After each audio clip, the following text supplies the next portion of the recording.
You've been taught that control brings peace, that if you manage everything carefully, think ahead, and keep life in your hands, nothing will disturb you. But if that were true, why does the need to control make your mind more restless? Why do you feel more pressure the more you try to hold everything together? Why does peace disappear the moment you try to force life to go your way? The truth is, the need to control is the fastest way to lose peace. And Buddhist teachings reveal this with quiet clarity. For centuries, wise minds have seen that suffering begins the moment we resist what is and try to reshape reality to fit our fears. The tighter you hold on to outcomes, people, and expectations, the more your peace slips away. Tonight, as you listen, something inside you will begin to loosen. Your thoughts will slow down. The tension in your body will soften. You'll feel a quiet sense of relief, as if you no longer have to carry everything. And when you wake up tomorrow, you will see life differently, calmer, lighter, and finally at peace. This is not just something to listen to. This is something to release. Are you ready? Let's begin. Now something begins to shift. You can feel it, even if you can't explain it yet. That quiet tension you've been carrying, that constant need to stay in control, it doesn't come from strength the way you thought it did. It comes from something much deeper, something the mind has been trying to hide from you this whole time. And once you see it clearly, you can't unsee it. Because control is not just a habit, it is a defense, and like all defenses, it was built for a reason. But what once protected you may now be the very thing that keeps you trapped. There is a subtle discomfort that most people spend their entire lives trying to escape. It doesn't always appear as fear in an obvious way. It doesn't shout or panic or make a scene. It sits quietly in the background, shaping your thoughts, influencing your actions, guiding your decisions without ever announcing itself. It is the discomfort of not knowing what will happen next, not knowing how things will turn out, not knowing if you will be okay. And the mind does not like this, so it creates something to deal with it: control. Control is the mind's way of building certainty in a world that refuses to guarantee anything. It tries to create order where there is unpredictability, safety where there is risk, clarity where there is mystery. At first, this feels helpful. You think ahead so you don't get caught off guard. You analyze situations so you don't make mistakes. You prepare for outcomes so you can avoid pain.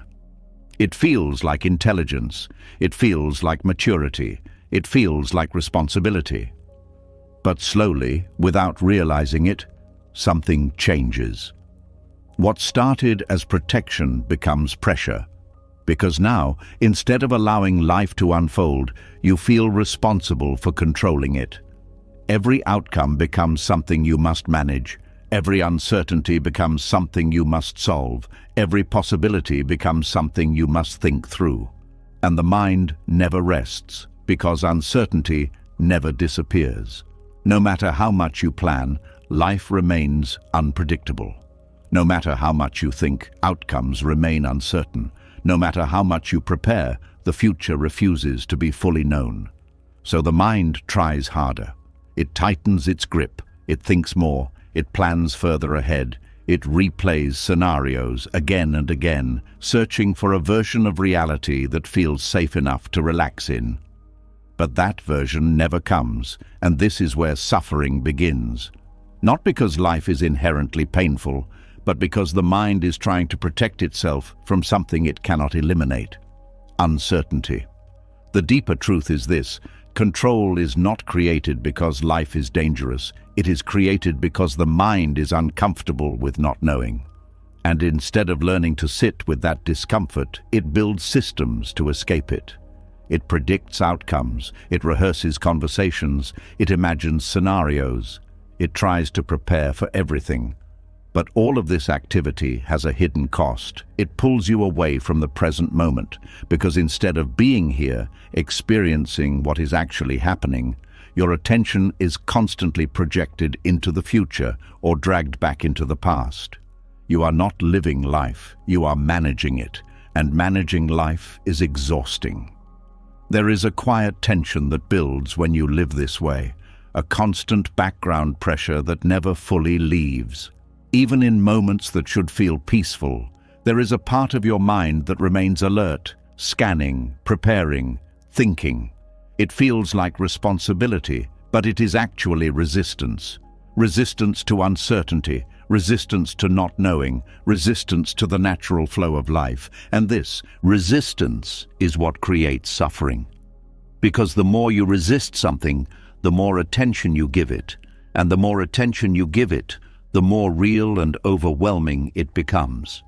So uncertainty, which is simply a part of life, begins to feel like a problem, something that needs to be fixed, something that needs to be controlled. But here is what the mind does not realize. The attempt to control uncertainty does not remove it, it amplifies it. Every time you try to predict what will happen, you create more possibilities to think about.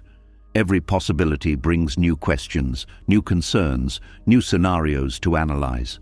The mind becomes a machine that produces endless what-ifs.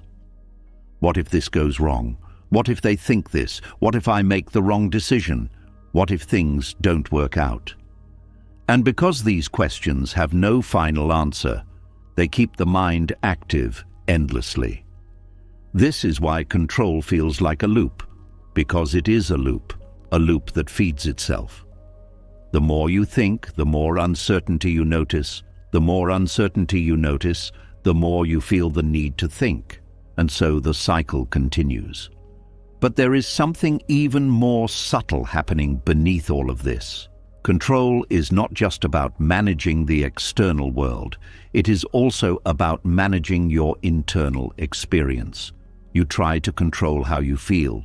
You try to avoid discomfort, eliminate anxiety, fix sadness, maintain stability. But emotions do not respond well to control. They are not problems to be solved. They are experiences that move through you. And when you try to control them, you create resistance. You tell yourself you should not feel this way. You try to push the feeling away. You analyze it, judge it, fight it. And instead of passing naturally, the emotion becomes stuck. It lingers. Because it is not being allowed to complete its natural cycle. This is one of the deepest ways control creates suffering, not by creating problems, but by preventing resolution. Because resolution comes from allowing, from letting the experience unfold without interference.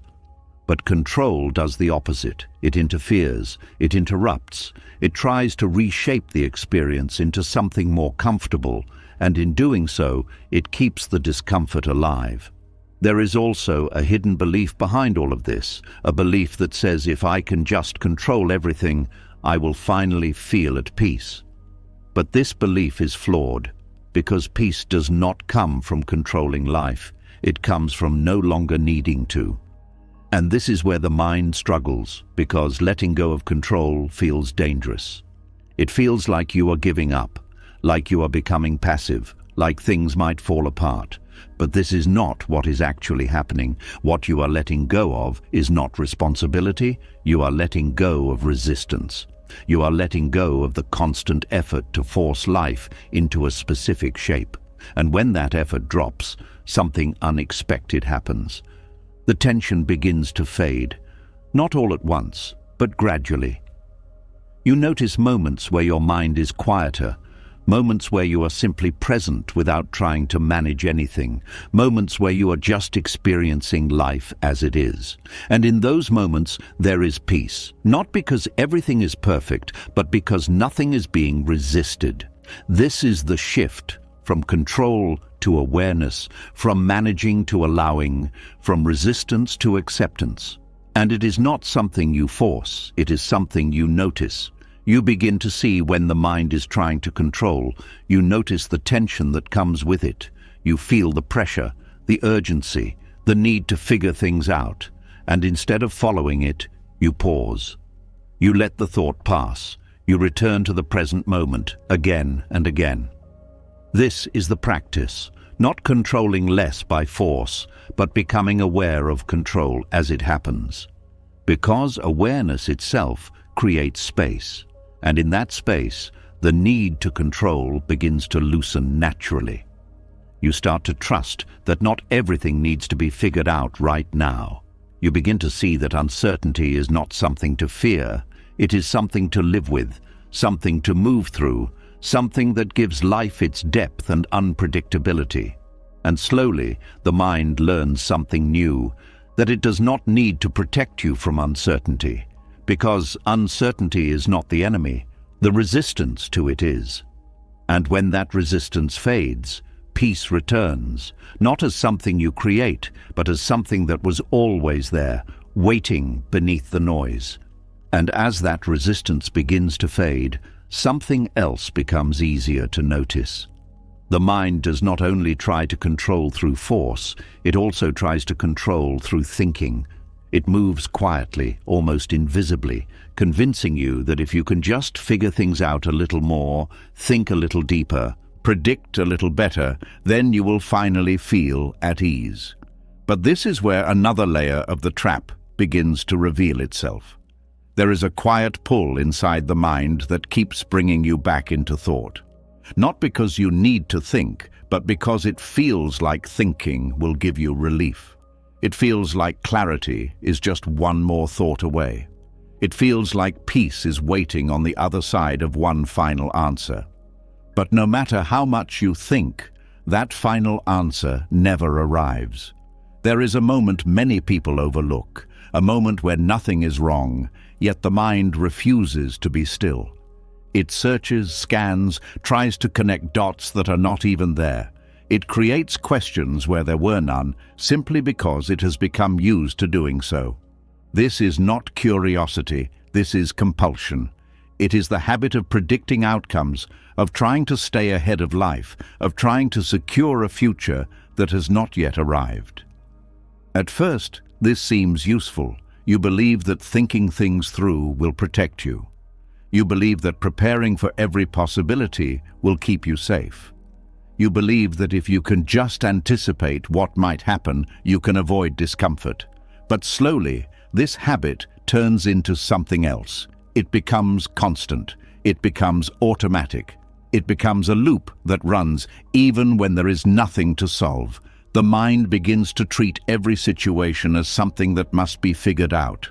A simple conversation becomes something to analyze. A small decision becomes something to overthink. A neutral moment becomes something to question. And without realizing it, you lose the ability to simply be. Because instead of being present, you are always leaning forward into the future, trying to see what is coming, trying to calculate what it will mean, trying to prepare for something that may never even happen. And this creates a tension that never fully leaves. It is not loud, but it is always there. A subtle tightness in the chest, a background noise in the mind, a feeling that something still needs to be resolved before you can finally relax. But there is nothing to resolve. This is the part that is difficult to accept. The mind keeps searching for answers to questions that do not need answers. It keeps trying to solve life as if it were a problem. But life is not a problem, it is an experience. And when you treat it like something that must be figured out, you turn every moment into a task. This is how the addiction forms. Not as something obvious, but as something that feels reasonable. It feels like you are being thoughtful. It feels like you are being aware. It feels like you are being careful. But underneath it, there is a dependency on thinking as a way to feel in control. And just like any dependency, it creates a cycle. You feel uncertain, so you think. The thinking gives you a temporary sense of control. That control fades, so you think again. And over time, the mind learns that thinking is the response to discomfort. So it begins to think even when there is no real discomfort. It fills silence with analysis. It fills stillness with prediction. It fills peace with unnecessary questions. And slowly, the ability to rest disappears. There is also a deeper illusion hidden inside this habit. The belief that the future can be known if you think about it enough. The belief that certainty can be reached through enough mental effort. But this belief is what keeps the loop alive, because the future is not something you can fully predict. No matter how many scenarios you run, there will always be variables you cannot account for. No matter how carefully you plan, there will always be elements outside your control. And yet, the mind continues to try, not because it is effective, but because it is familiar. It has learned to equate thinking with safety. So when you stop thinking, even for a moment, something feels off. There is a strange discomfort in stillness, a feeling that you are missing something, that you should be doing something, that you should be figuring something out. But this feeling is not a signal that something is wrong. It is a signal that the mind is used to movement. And when that movement stops, it does not know how to rest. So it tries to pull you back in. It presents new thoughts, new possibilities, new concerns. It tells you that this one is important, that this one needs your attention, and if you are not aware, you follow it, again and again. But here is the shift. You begin to notice that not every thought needs to be followed. Not every question needs to be answered. Not every possibility needs to be explored. You begin to see that thinking is not always necessary. And more importantly, you begin to see that peace is not found at the end of thinking. It is found in the absence of it. This does not mean you stop thinking completely. Thinking still has its place. It helps you plan when planning is needed. It helps you solve problems when there are real problems. But what begins to change is the relationship you have with it. You no longer use thinking as a way to escape uncertainty. You no longer rely on it to create a sense of control. You begin to allow moments where nothing needs to be figured out. And in those moments, something unexpected happens. The tension begins to dissolve. Not because you solved anything, but because you stopped trying to. There is a simplicity in this that the mind often overlooks. The idea that peace does not come from having answers, but from not needing them. That clarity does not come from thinking more, but from thinking less. And this is where the addiction begins to weaken. Because the more you experience peace without needing to predict anything, the less appealing the habit becomes. You begin to see that the mind was not solving problems, it was creating them. That the endless thinking was not protecting you, it was exhausting you. That the need to figure everything out was not bringing clarity, it was creating confusion. And slowly, you begin to let it go. Not by force, but by understanding. You allow thoughts to come and go without attaching to them. You notice the urge to predict, but you do not follow it. You feel the pull to analyze, but you let it pass. And in doing so, you create space. Space where the mind can rest. Space where awareness can return. Space where life can be experienced without interference. This is where peace begins to stabilize. Not as something temporary, but as something that is always available when you stop feeding the habit of constant prediction. Because the truth is simple. You do not need to figure everything out to be okay. You do not need to predict the future to feel safe. You do not need to control what is coming next to experience peace right now. And when this becomes clear, the mind begins to settle, not because it has found answers, but because it has stopped searching for them. And in that stillness, there is a quiet kind of freedom, a freedom that was never created by control, but was always hidden beneath it, waiting for you to stop trying so you could finally rest. And as the mind begins to slow down, as you start to see that not every thought needs your attention, something deeper begins to reveal itself. It is not just that the mind thinks too much, it is why it thinks the way it does. Because hidden beneath all that effort to predict, to analyze, to figure things out, there is something the mind has been protecting all along. And once you see it, everything changes. There is a quiet truth that most people are not ready to face. The thoughts you trust the most are not always coming from clarity. They are often coming from fear, but not the kind of fear that is obvious, not the kind that makes your heart race or your body tense. This fear is subtle, it is calm, it is convincing. It speaks in a voice that sounds reasonable, logical, even intelligent. It tells you to think things through. It tells you to be careful. It tells you to consider every outcome. It tells you that you are just being wise, and so you listen, because it sounds like intelligence, but beneath that voice there is something else, a quiet unease that is driving the need to think, a discomfort that is pushing the mind to stay active, a sense that something could go wrong and that you need to be ready. This is fear wearing the mask of intelligence, and it is one of the most powerful patterns in the mind because it is so easy to trust. You begin to believe that your overthinking is a strength, that your ability to analyze everything is what keeps you safe, that your constant awareness of possibilities is what makes you prepared. But if that were true, your mind would feel calm. Instead, it feels tight. It feels restless. It feels like it cannot stop. Because fear does not create peace. No matter how intelligent it sounds, it creates movement, constant movement. It keeps the mind searching, scanning, questioning, trying to stay ahead of something that never fully appears. And the more you follow it, the more convincing it becomes. You start to see patterns everywhere. You start to anticipate problems before they exist. You start to treat every situation as something that must be carefully navigated. And slowly, life stops feeling natural. It starts to feel like something you must manage, something you must get right, something you must not mess up. But here is the deeper problem. When fear disguises itself as intelligence, it becomes very difficult to let go of. Because you do not see it as something harmful. You see it as something valuable. You think it is helping you. You think it is guiding you. You think it is protecting you. But all it is doing is keeping you in a state of subtle tension.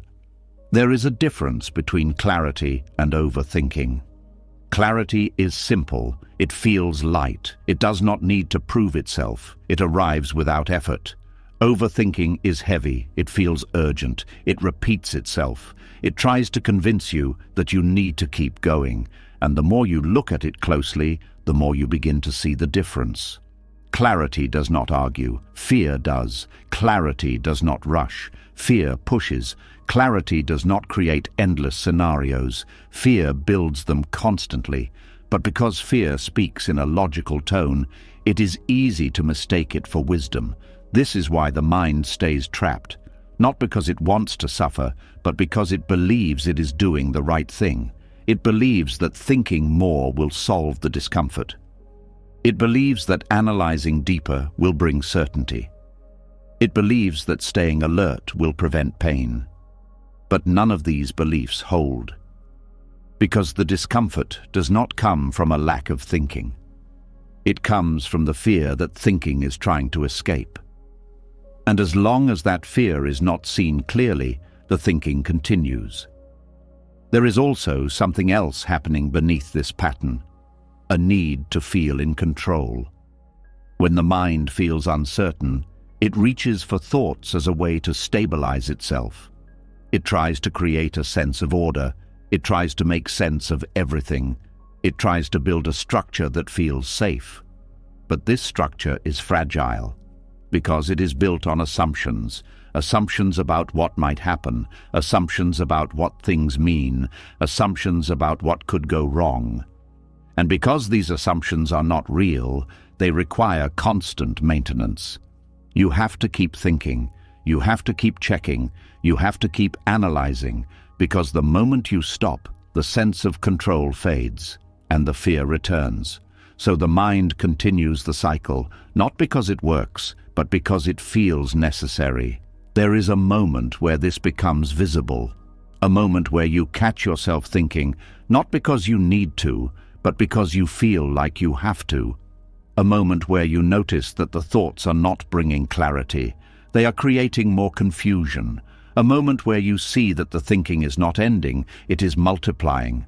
And in that moment, something opens. Because you begin to question the process itself.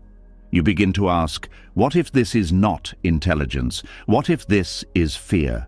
What if all this effort to figure things out is not making me wiser, but more trapped? And this question changes everything, because once you see the fear behind the thinking, it loses its authority. It no longer feels like something you must follow. It becomes something you can observe. And observation creates distance, distance from the thought, distance from the urgency, distance from the need to control. You begin to notice the tone of your thoughts. You begin to feel the tension behind them. You begin to recognize the pattern. And instead of automatically engaging, you pause. Not to suppress the thought, not to fight it, but to see it clearly, to recognize that it is not truth.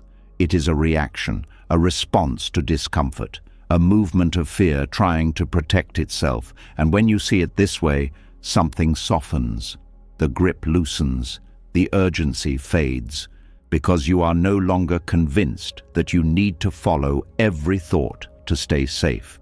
You begin to trust something deeper, not the thinking mind, but the awareness behind it, the part of you that can see without reacting, that can notice without needing to fix, that can remain present without needing to control. And this is where real intelligence begins. Not in the ability to think more, but in the ability to see clearly, to recognize when the mind is being driven by fear, to understand when thinking is helpful and when it is unnecessary, to allow thoughts to come and go without becoming attached to them. This kind of intelligence does not create tension. It creates space. It allows life to unfold without constant interference. It allows decisions to arise naturally without force. It allows you to respond rather than react. And most importantly, it allows peace to return. Not because everything is certain, but because you are no longer trying to make it so. You begin to see that you do not need to think your way into safety. You do not need to analyze your way into peace. You do not need to control every outcome to feel okay. Because the safety you were looking for was never in the future. It was in your ability to remain present, to allow life as it is, to trust that not everything needs to be solved. And as this understanding deepens, the mind begins to change, not through force, but through clarity. The habit of overthinking begins to weaken, not because you stopped thinking, but because you stopped believing every thought. The fear behind the thinking begins to dissolve. Not because you fought it, but because you saw it. And in that seeing, there is freedom. A freedom that does not come from control. A freedom that does not depend on outcomes. A freedom that exists in the absence of unnecessary thinking. And in that space, something very simple becomes clear. You were never meant to carry the weight of figuring everything out. You were never meant to control life to feel safe. You were only meant to be here, aware, present, at peace.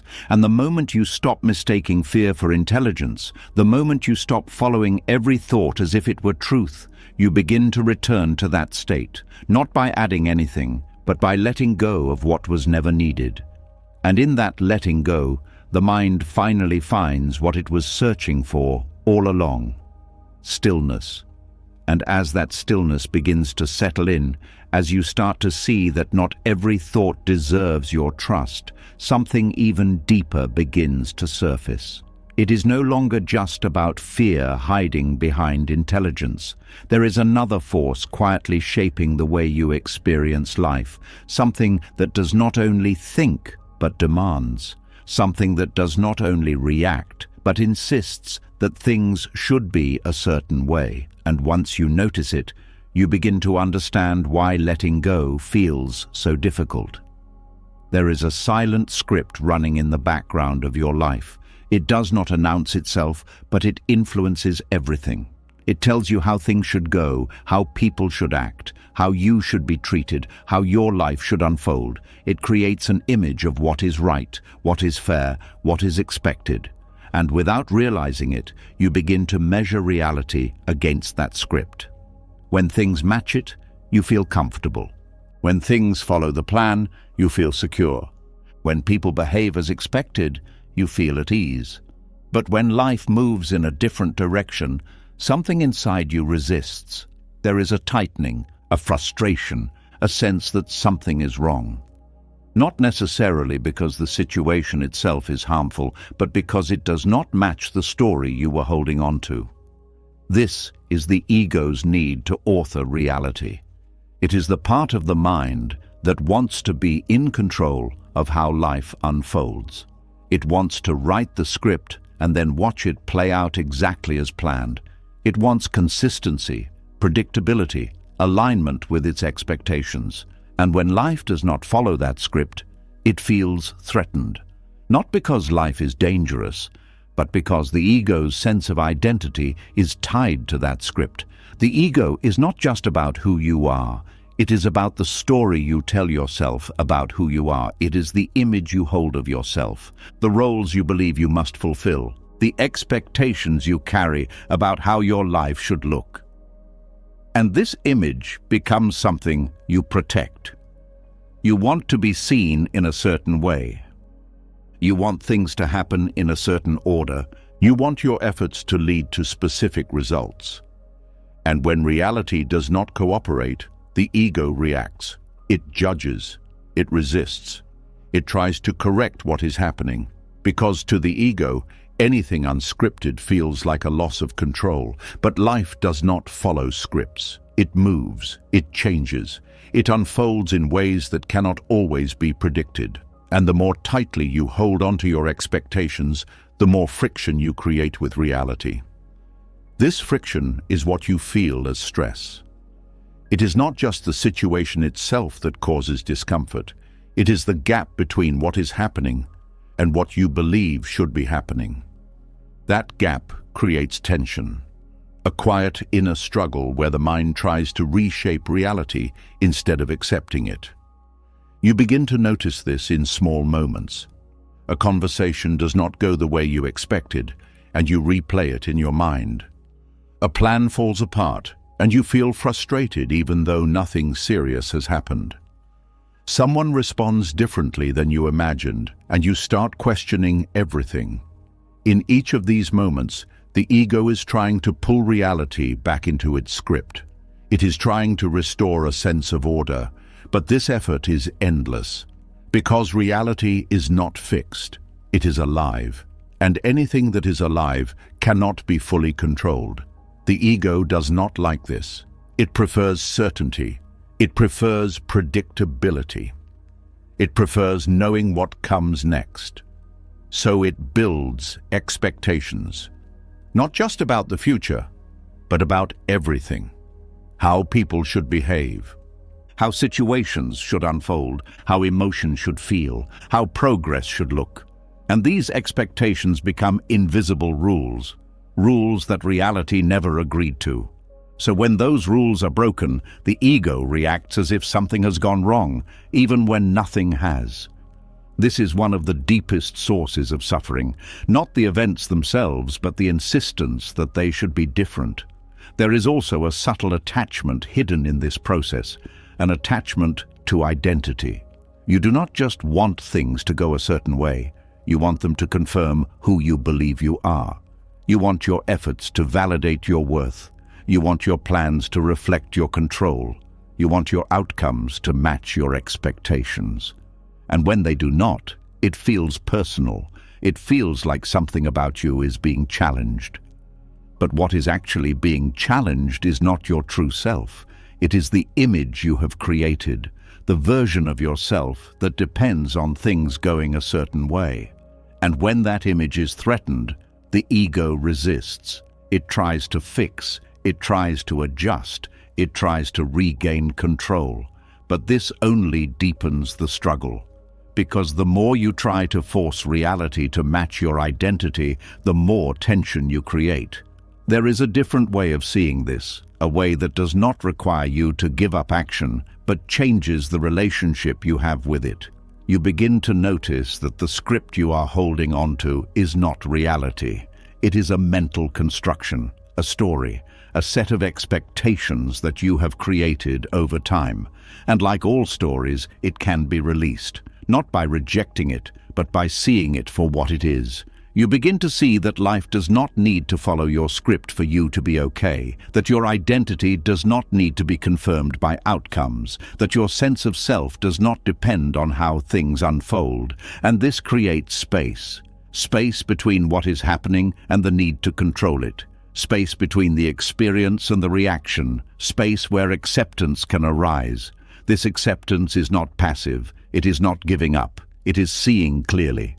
Seeing that reality is already complete as it is, even if it does not match your expectations.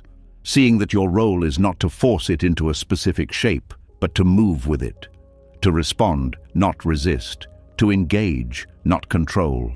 There is a lightness that comes with this shift, because you are no longer carrying the burden of making everything go according to plan. You are no longer measuring every moment against a script. You are no longer trying to correct what is simply unfolding. You begin to experience life directly, without the filter of expectation, without the pressure of needing things to be different, without the constant adjustment of trying to align reality with your ideas. And in that direct experience, something changes. You become more present, more open, more at ease, because you are no longer fighting what is. There is also a deeper trust that begins to form, not a blind belief that everything will go your way, but a quiet understanding that you can handle whatever arises, that you do not need to pre-write every outcome to feel safe, that you do not need to control every detail to be at peace. This trust does not come from certainty. It comes from letting go of the need for it, from realizing that life has always been unfolding with or without your control, from seeing that the more you allow it, the more natural everything feels. The ego will still try to return, it will still create expectations, it will still build scripts, but now you can see it. You can notice when it is happening. You can feel the tension that comes with it, and instead of following it, you can pause. You can return to what is actually here, to the present moment, to the experience as it is. And in that return, the need to control begins to dissolve, not because you forced it to, but because you no longer believe in it the same way. You begin to understand something very simple, yet very powerful. Life does not need to follow your script for you to find peace. Peace is found when you stop trying to rewrite what is already happening, when you stop insisting that things should be different, when you allow reality to unfold without resistance. And in that allowance, something opens, a quiet sense of freedom, a feeling of lightness, a deep, steady calm that does not depend on outcomes, because it is not coming from control, it is coming from acceptance, from letting life be what it is, and trusting that you do not need to author every moment to be okay, that you can simply be here, aware, present, at peace. And as that grip on how life should unfold begins to loosen, another layer quietly reveals itself. It is not only reality you have been trying to control, it is people, their reactions, their words, their feelings, even their opinions about you. And when this becomes clear, you start to notice something you may have missed for a long time. The exhaustion you feel is not just from life, it is from trying to manage minds that were never yours to control. There is a silent pressure that appears in the presence of others. It does not always look like effort, but it feels like tension. A need to say the right thing, to act the right way, to avoid being misunderstood, to keep the interaction smooth. Beneath all of this, there is a quiet attempt to shape how others see you and how they respond to you. And this attempt slowly turns into a habit. You begin to monitor your words before you speak. You adjust your tone depending on who you are talking to. You think about how something might be received before you express it. You replay conversations after they end, wondering if you said too much or not enough. And without realizing it, your attention shifts away from being present to managing perception. This creates a kind of invisible workload, because now every interaction is not just an experience, it is something you must navigate carefully. You are not only listening, you are calculating. You are not only speaking, you are anticipating. You are not only relating, you are controlling. And this takes energy, a lot of it. It is a form of effort that most people never question because it feels normal. It feels like social awareness, like emotional intelligence, like maturity. But there is a difference between being aware and trying to control. Awareness allows space. Control tightens it. The moment you feel like you must manage how someone else thinks or feels, tension begins, because other people are unpredictable. They have their own thoughts, their own emotions, their own perspectives that you cannot fully access or direct. No matter how carefully you choose your words, no matter how much you try to guide the interaction, there will always be elements outside your control. And yet the mind keeps trying. It tries to prevent misunderstandings. It tries to avoid conflict. It tries to create approval. It tries to maintain harmony. But this effort comes with a hidden cost. You begin to lose yourself in the process, because instead of expressing what is true for you, you start expressing what feels safe.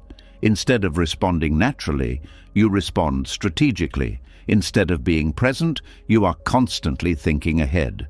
And over time, this creates a disconnection, not just from others, but from yourself, because you are no longer acting from a place of authenticity.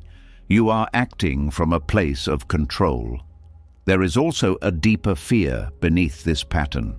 The fear of rejection, the fear of being misunderstood, the fear of losing connection. And the mind tries to protect you from this by managing how others perceive you. It tells you to be careful. It tells you to adjust. It tells you to avoid saying something that could create distance. But this protection is not as helpful as it seems, because the more you try to control how others see you, the more you become dependent on their response. Your peace becomes tied to their reaction. If they respond well, you feel at ease. If they respond negatively, you feel unsettled. And this creates instability, because you are placing your sense of calm in something that is constantly changing, other people's minds. This is one of the most exhausting forms of control, not because it is intense, but because it is continuous. It runs in the background of your interactions, quietly draining your energy. You may not notice it in a single moment, but over time, it accumulates. It shows up as mental fatigue after conversations. It shows up as overthinking after social situations. It shows up as a constant need to check and adjust. And slowly, you begin to feel tired without knowing exactly why. There is also a subtle assumption hidden in this behavior. The assumption that if you can just say or do the right things, you can control how others respond. But this assumption is not true, because people do not respond only to what you say. They respond based on their own internal world, their beliefs, their experiences, their emotions, their current state of mind. You can speak clearly and still be misunderstood. You can act with kindness and still be judged. You can do everything right and still receive an unexpected reaction, and when this happens, the mind tries to fix it. It replays the moment. It analyzes what went wrong. It looks for a better way to handle it next time. But this keeps the cycle going because it reinforces the belief that you are responsible for how others respond. And this is where the weight becomes heavy. You start carrying reactions that were never yours to carry. You start taking responsibility for interpretations you cannot control. You start adjusting yourself to fit expectations that are constantly shifting. And this creates a quiet pressure that follows you into every interaction. There is a shift that changes everything. It begins with a simple recognition. You are not responsible for how others think. You are not responsible for how others feel. You are not responsible for how others respond. You are responsible for your intention, your presence, your clarity. But beyond that, the rest belongs to them. This does not mean you stop caring. It means you stop controlling. There is a difference. Caring allows connection. Control creates tension. When you care, you listen, you express, you engage. When you control, you adjust, you calculate, you hold back. And in that holding back, something is lost. The natural flow of interaction, the authenticity of expression, the ease of simply being with another person. When you release the need to manage others, something begins to open. You feel lighter. Because you are no longer carrying the weight of their reactions. You speak more freely because you are no longer filtering every word through fear. You listen more deeply because your attention is no longer divided between presence and prediction. And something surprising happens. Your relationships become more genuine, not because you are trying harder, but because you are trying less. Less to control, less to manage, less to shape outcomes, and more to simply be present. There is also a deeper trust that begins to form, a trust that you do not need to control how others see you to be okay, a trust that misunderstandings can happen and still be resolved, a trust that connection does not come from perfection, but from authenticity. And this trust removes the pressure, because you are no longer trying to create a perfect interaction. You are allowing a real one. There will still be moments where the mind tries to step in. Moments where it wants to analyze, to adjust, to control. But now you can see it. You can notice the tension. You can feel the urge to manage. And instead of following it, you pause. You return to the present. You allow the interaction to unfold naturally. And in that allowance, something changes. The anxiety begins to fade. Not because people have become predictable, but because you are no longer trying to make them so. You begin to experience interactions as they are, not as something to be controlled. And this creates a sense of ease, a quiet confidence that does not depend on how others respond, because it is rooted in something deeper, your ability to remain present, to remain authentic, to remain at peace, regardless of external reactions. This is where freedom begins, not in controlling others, but in releasing the need to. Not in managing every interaction, but in allowing them to unfold. Not in securing perfect responses, but in accepting that you do not need them to be okay. And as this understanding deepens, you begin to feel something you may not have felt in a long time. Relief. A release from the constant effort of trying to shape how others think and feel. A return to simplicity, to presence, to being. And in that space, relationships stop being a source of tension and start becoming what they were always meant to be, a shared experience, uncontrolled, unscripted, alive. And in that aliveness, there is peace. Not because everything is perfect, but because nothing is being forced. And for the first time, you realize that you were never meant to carry the weight of other people's minds. You were only meant to meet them as you are, in this moment, nothing more, nothing less. And as that weight of managing other people begins to fall away, something even more subtle comes into focus. It is not only what happens during conversations, it is what happens before they even begin. The quiet rehearsals, the silent planning, the need to get every word right before it is spoken. And when you start to notice this, you realize that disconnection does not start when you speak. It starts long before. There is a moment that happens before every conversation, and most people never see it clearly. A moment where the mind steps in and begins to prepare. It runs through possible responses. It predicts reactions. It adjusts sentences. It edits tone. It tries to shape the future interaction before it even exists. And at first, this feels helpful. It feels like you are being thoughtful, like you are preparing to communicate well, like you are making sure things go smoothly. But beneath this preparation, there is something else moving. A quiet discomfort with uncertainty. A subtle fear of saying the wrong thing, of being misunderstood, of not being accepted. And the mind responds by trying to control the conversation before it happens. It creates versions of what you might say. It imagines how the other person might respond. It adjusts again and again, searching for the perfect outcome. But there is no perfect outcome, because conversations are not fixed events. They are alive. They move, they shift, they respond to the present moment. And when you try to script them in advance, you disconnect from that aliveness. You enter the interaction with a plan instead of presence. And this creates a subtle distance. Instead of listening fully, part of your attention is on what you prepared. Instead of responding naturally, you compare what is happening to what you expected. Instead of being engaged, you are managing the conversation from inside your head. This is where the disconnection begins. Not because you are not present at all, but because your presence is divided. One part of you is here, the other part is following a script. And this division creates tension. Because real connection requires full attention. It requires you to listen without already knowing what you will say next. It requires you to respond based on what is actually happening, not what you imagined would happen. But when the mind is pre-editing, it cannot fully do this. It is always slightly ahead of the moment, trying to stay in control.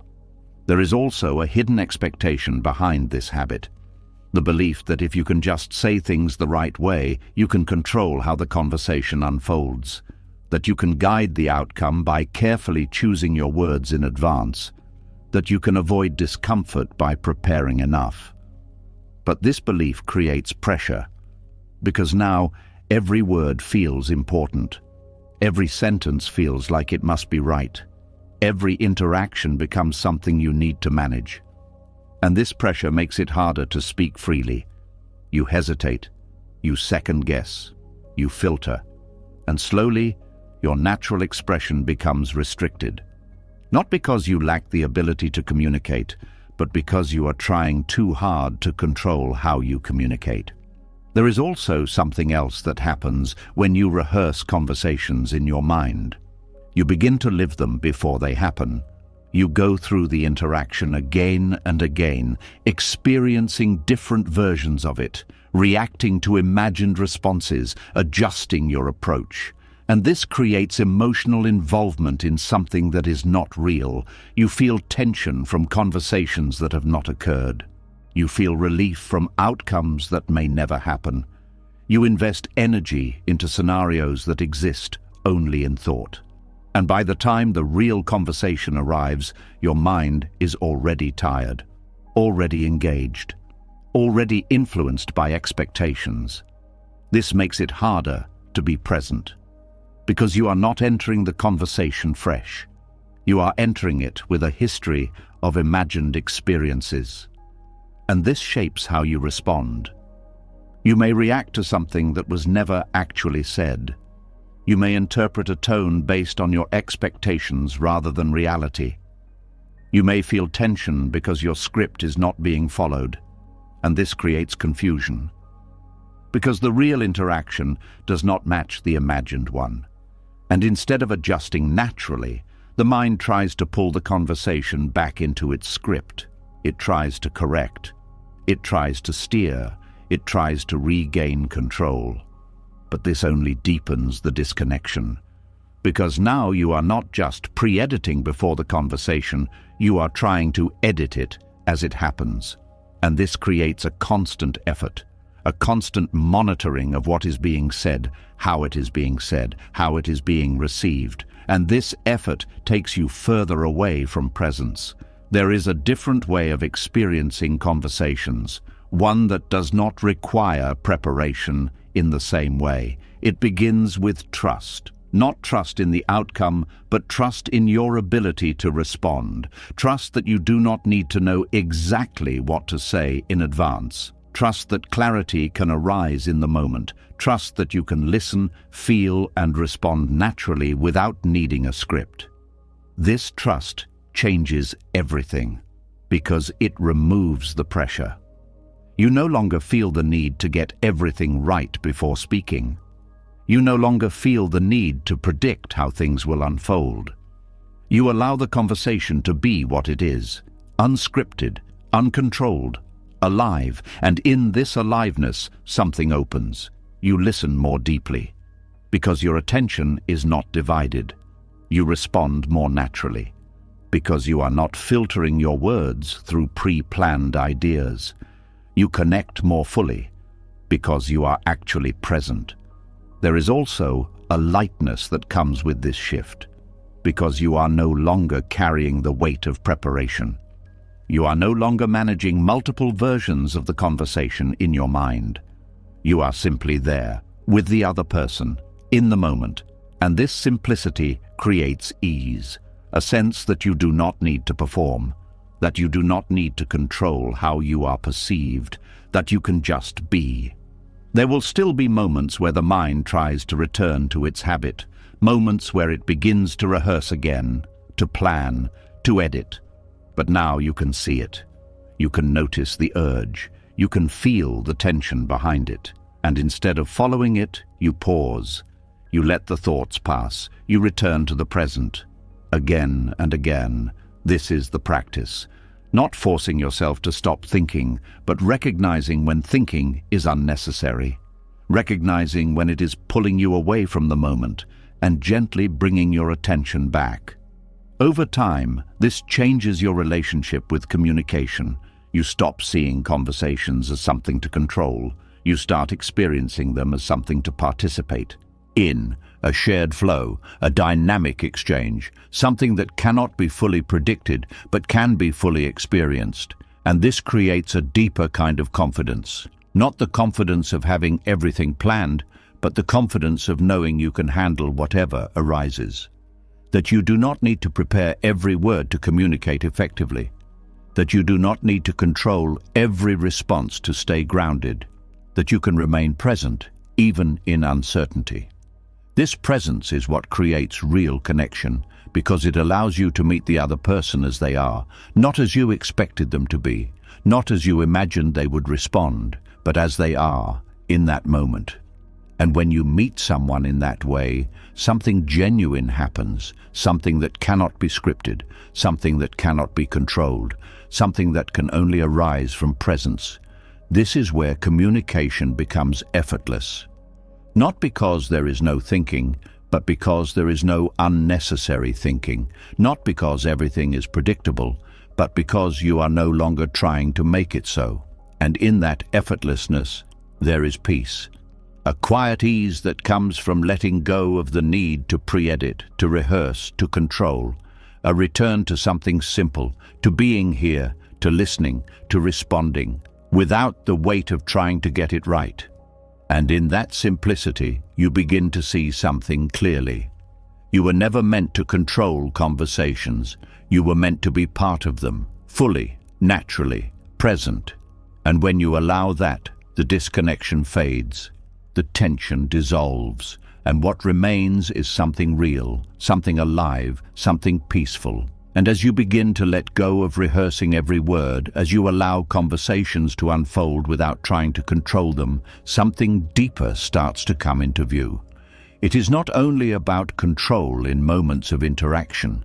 It is about a belief that has been guiding you for a long time. A belief so quiet you rarely question it. The belief that if you can just control things enough, you can protect yourself from pain. And when this belief is seen clearly, something inside you begins to shift. There is a promise the mind makes that sounds comforting at first. It tells you that if you plan carefully, think ahead, manage outcomes, and stay in control, you will avoid suffering. It tells you that pain comes from things going wrong, and if you can just prevent things from going wrong, you will be safe. This idea feels logical. It feels like common sense. It feels like the smart way to live. But look closely and you begin to notice something. The more you try to control outcomes, the more sensitive you become to anything that threatens them. The more you invest in a specific result, the more fragile your peace becomes. The more you depend on things going a certain way, the more vulnerable you are to disappointment. Control does not remove pain. It increases your exposure to it, because now your emotional state is tied to outcomes that are never fully in your hands. When things go according to plan, you feel relief. When they don't, you feel tension, and this creates a constant swing, a movement between temporary comfort and recurring discomfort. But beneath that movement, there is something deeper, a fear of losing control, a fear that if you let go, something will go wrong, and this fear drives the need to hold on even tighter. You begin to notice this in everyday situations. You want a conversation to go well, so you try to control how it unfolds. You want a decision to lead to a good outcome, so you overanalyze every option.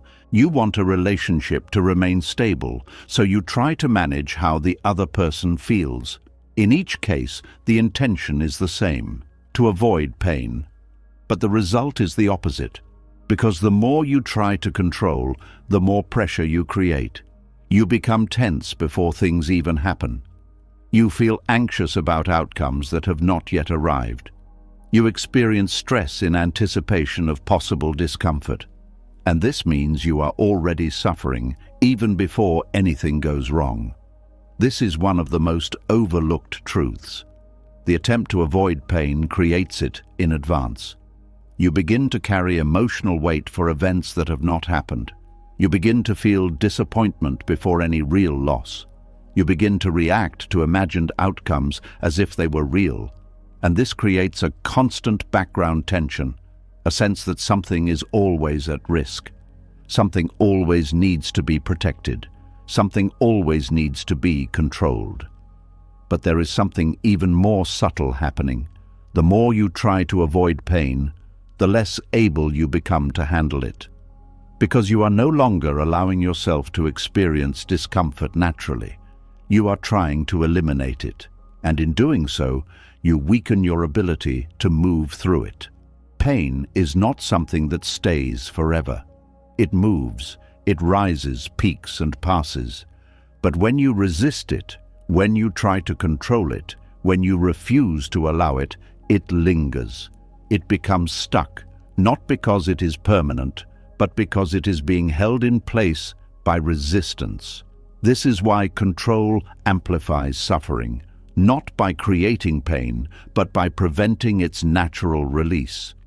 There is also an attachment that forms when you try to control outcomes, an attachment to how things should be. You create expectations about how events should unfold, how people should act, how situations should resolve. And these expectations become emotional investments. You begin to depend on them.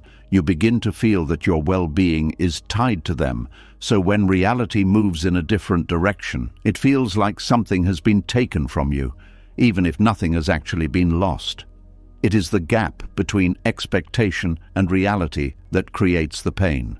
And the tighter the expectation, the wider that gap becomes. Control strengthens this attachment, because it makes you believe that the outcome can be secured. That if you do everything right, things will go your way. That if you try hard enough, you can prevent anything unwanted. But life does not operate on guarantees. It unfolds, it changes, it moves in ways that cannot be fully predicted. And when you try to force it into certainty, you create conflict. A conflict between what is happening and what you believe should be happening. And that conflict is felt as emotional suffering. There is a moment where this becomes clear. A moment where you notice that the pain you feel is not just from the situation itself. It is from the resistance to it, from the refusal to accept what is happening, from the effort to make it different. And in that moment, something opens. because you begin to see that pain and suffering are not the same. Pain is a natural part of life. Suffering is the result of resisting that pain. And control is one of the main forms of resistance. It is the mind saying, this should not be happening. This should be different. I need to fix this. I need to change this. But what if, instead of trying to control the experience, you allowed it? Not as a way of giving up, but as a way of seeing clearly. Allowing does not mean you like what is happening. It means you stop fighting the fact that it is happening. And when you stop fighting, something shifts. The tension begins to ease. The emotional charge begins to soften. The experience begins to move, because it is no longer being held in place by resistance. There is a quiet strength in this, a strength that does not come from controlling outcomes, but from being able to meet whatever arises, to feel without collapsing, to experience without resisting, to move through life without needing it to be different in order to be okay. This strength is not built by avoiding pain. It is built by allowing it, by seeing that discomfort does not destroy you, by realizing that you can experience difficult moments and still remain present. And when this becomes clear, the need to control begins to fade. Not because you forced it to, but because you no longer believe in it the same way. You begin to trust something deeper, not the outcome, but your ability to meet it. Not the future, but your presence within it. Not control, but awareness. And this trust changes your relationship with life. You still take action. You still make decisions. You still care about what happens. But you are no longer attached in the same way. You are no longer holding on tightly to specific results. You are no longer trying to eliminate uncertainty. You are allowing space for life to unfold. And in that space, something new appears. A sense of ease, a quiet calm that does not depend on things going your way. A freedom from the constant pressure to control, because you are no longer trying to protect yourself from every possible discomfort. You are open to the full experience of life. There will still be moments of pain. That does not change, but those moments will move differently. They will not be amplified by resistance. They will not be prolonged by control. They will be felt, understood, and released. And this creates a deeper kind of peace. Not the fragile peace that depends on everything being perfect, but a steady peace that remains even when things are not. Because it is not built on control, it is built on acceptance, on presence, on the understanding that life does not need to be controlled to be lived. And as this understanding settles in, you begin to feel something that control could never give you. Relief. A release from the constant effort to prevent pain. A freedom from the need to secure outcomes. A return to a state where you can simply be. Not because everything is certain, but because you no longer need it to be. And in that letting go, something becomes clear. The pain you were trying to avoid was never as heavy as the effort you used to escape it. And the moment you stop trying to control it, the moment you allow life as it is, the weight begins to lift. Not all at once, but steadily, until what remains is something simple, a quiet presence, a steady awareness. A peace that was never created by control, but was always hidden beneath it.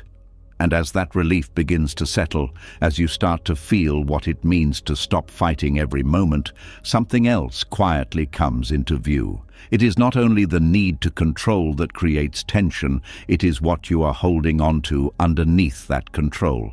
The expectations, the specific outcomes you believe must happen for you to feel okay. And when you begin to see this clearly, you realize that peace has never been blocked by life itself, but by the way you insist it should unfold. There is a quiet pull in the mind that reaches toward the future and fixes itself to a result, a way things should go, a version of events that feels right, safe, complete. You may not always say it out loud, but it is there. You want the conversation to end a certain way. You want the opportunity to work out. You want the relationship to grow in a specific direction. You want your effort to lead to a clear reward. This is attachment to outcomes. It does not always feel intense. Sometimes it is subtle, almost invisible, but it shapes how you experience everything.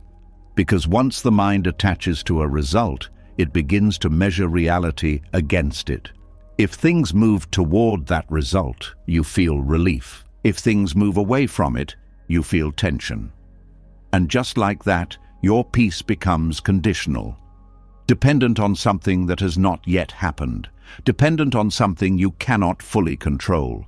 This is where the struggle begins, not in the event itself, but in the comparison between what is happening and what you believe should happen. This comparison creates a gap, and in that gap there is pressure, a quiet sense that something is off, that something needs to be corrected, that things are not as they should be. But the deeper truth is this: reality is not failing to meet your expectations. Your expectations are failing to meet reality. And the more rigid those expectations are, the more friction you create. Because life does not follow fixed paths. It shifts, it responds, it unfolds in ways that are not always predictable. And when you hold tightly to a specific outcome, you lose the ability to move with that unfolding. You resist. You push. You try to force things back into alignment with your expectations, but this only increases tension. Because you are working against something that is already happening.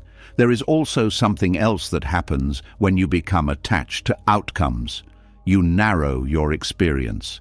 Your attention becomes focused on reaching a specific point, and everything else becomes secondary. You stop noticing what is here. You stop engaging with the present moment. You stop seeing possibilities that do not match your expectation, because your mind is locked onto one direction. And this creates a kind of blindness, not a physical blindness, but a mental one, a filtering of reality where only certain outcomes are considered valid. But life is not limited to those outcomes. There are possibilities you cannot predict. There are paths you cannot see. There are experiences that do not match your plan, but still carry value. And when you are attached, you miss them, because you are too focused on what should happen to notice what is happening. This is where openness begins to reveal its importance. Openness is not about having no preferences. It is about not being controlled by them. It is the ability to move through life without needing it to fit a specific mold. It is the willingness to experience what arises without immediately judging it as right or wrong. And this changes everything. Because when you are open, your experience expands. You begin to see more. You begin to notice details you would have ignored.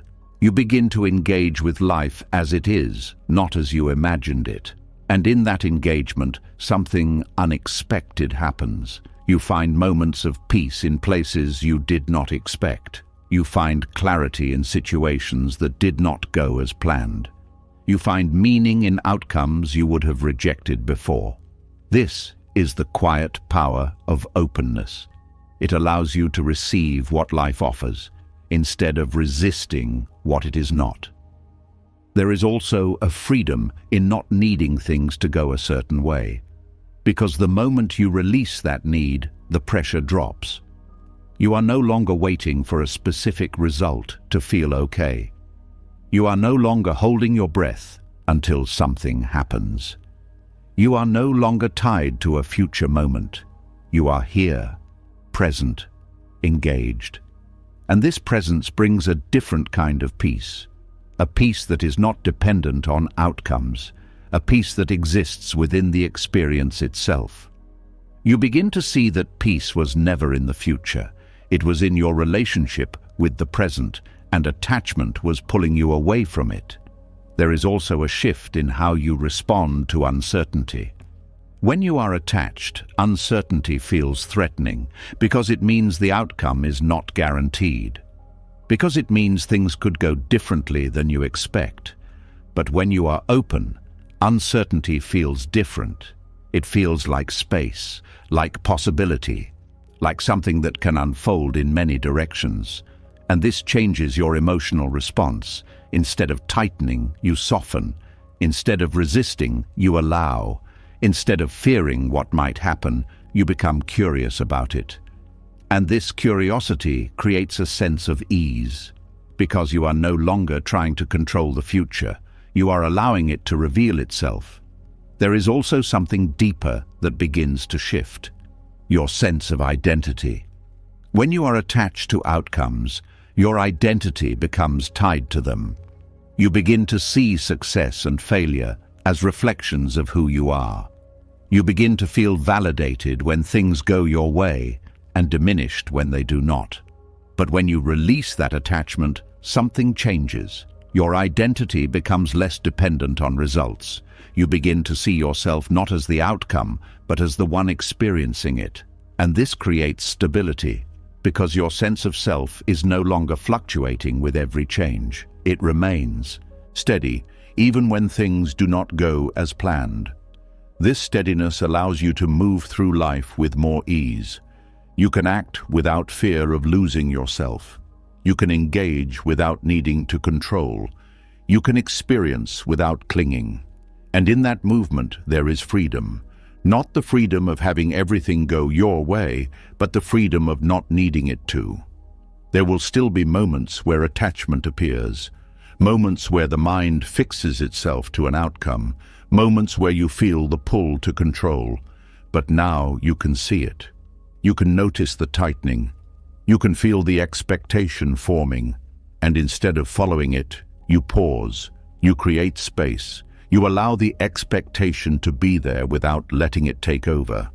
And in that space, something softens. The grip loosens. The pressure fades. Because you are no longer feeding the attachment. You are observing it. And observation brings clarity. You begin to see that the outcome you are holding on to is not the only possibility. You begin to see that life is offering more than you were allowing yourself to receive. And this realization opens something inside you, a sense of trust. Not in a specific result, but in the unfolding of experience itself. You begin to trust that even if things do not go as planned, you will be okay. That even if outcomes shift, there is still something to learn, something to experience, something to gain. And this trust replaces the need for control. It allows you to move forward without gripping tightly. It allows you to act without fear. It allows you to live without waiting. Because you are no longer holding your peace hostage to a future moment. You are allowing it to exist now, in this moment, as it is. And in that allowance, something becomes clear. The peace you were searching for was never in achieving the right outcome. It was in releasing the need for one. And when that need fades, what remains is something simple. A quiet openness, a gentle acceptance, a steady presence that moves with life instead of against it. And in that movement, there is a kind of peace that does not come and go, because it is not tied to what happens. It is rooted in how you allow it to happen. And this is where freedom deepens. Not in controlling outcomes, but in being open to experience. Not in forcing life to fit your expectations, but in allowing it to unfold, fully, naturally, without resistance. And in that openness, you discover something that control could never give you. A peace that does not depend on anything. A peace that was always here, waiting for you to stop holding on. And as that openness begins to grow, as you start to loosen your grip on specific outcomes, something even more fundamental begins to reveal itself. It is not only the attachment that creates tension, it is what lies beneath that attachment. A deeper discomfort that has always been there, quietly shaping your reactions, guiding your need for certainty, pushing you to hold on. And when you begin to notice it, you realize that the struggle is not really about outcomes at all. It is about the unknown. There is a quiet unease that appears the moment you cannot see what comes next. It does not always show itself clearly, but you can feel it. a subtle tightening in the body, a restless movement in the mind, a sense that something is incomplete, that something needs to be resolved before you can truly relax. This is the mind encountering uncertainty, and instead of allowing it, the mind resists. It tries to replace the unknown with answers. It tries to fill the gaps with predictions. It tries to create certainty where there is none, because uncertainty feels uncomfortable, not because it is dangerous, but because it is open. It has no clear shape, no fixed direction, no guarantee of outcome. And the mind prefers what is known. It prefers clarity, even if that clarity is imagined. So when faced with uncertainty, it reacts, it searches, it questions, it tries to figure things out. But this reaction is not neutral. It is driven by resistance, a refusal to sit with not knowing, a refusal to allow things to remain unresolved. And this refusal creates instability, because now, instead of simply experiencing the moment, you are trying to escape it. You are trying to move away from uncertainty towards something that feels more solid. But that solidity is not real. It is constructed through thought, and thought is always moving. So the stability you are trying to create never lasts. You find one answer, and then another question appears. You reach one conclusion, and then doubt follows. You feel certain for a moment, and then uncertainty returns. And this creates a cycle, a constant movement between trying to know and realizing you do not. And this movement is what creates tension, because the mind is always trying to land somewhere that does not exist, a place of complete certainty, a place where everything is clear, a place where nothing is unknown. But life does not offer that place. It unfolds without guarantees. It moves without fixed outcomes. It presents moments without complete information. And when you resist this, you create friction. A friction between the nature of life and the demands of the mind. This friction is what you feel as anxiety. Not always as a strong emotion, but as a background instability. A sense that something is unsettled, a feeling that you need to do something to fix it. But there is nothing to fix. Because uncertainty is not a problem. It is a condition of life. It has always been there, in every decision, in every interaction, and in every moment of change. But the mind treats it as something abnormal, something that needs to be eliminated. And this is where the struggle begins.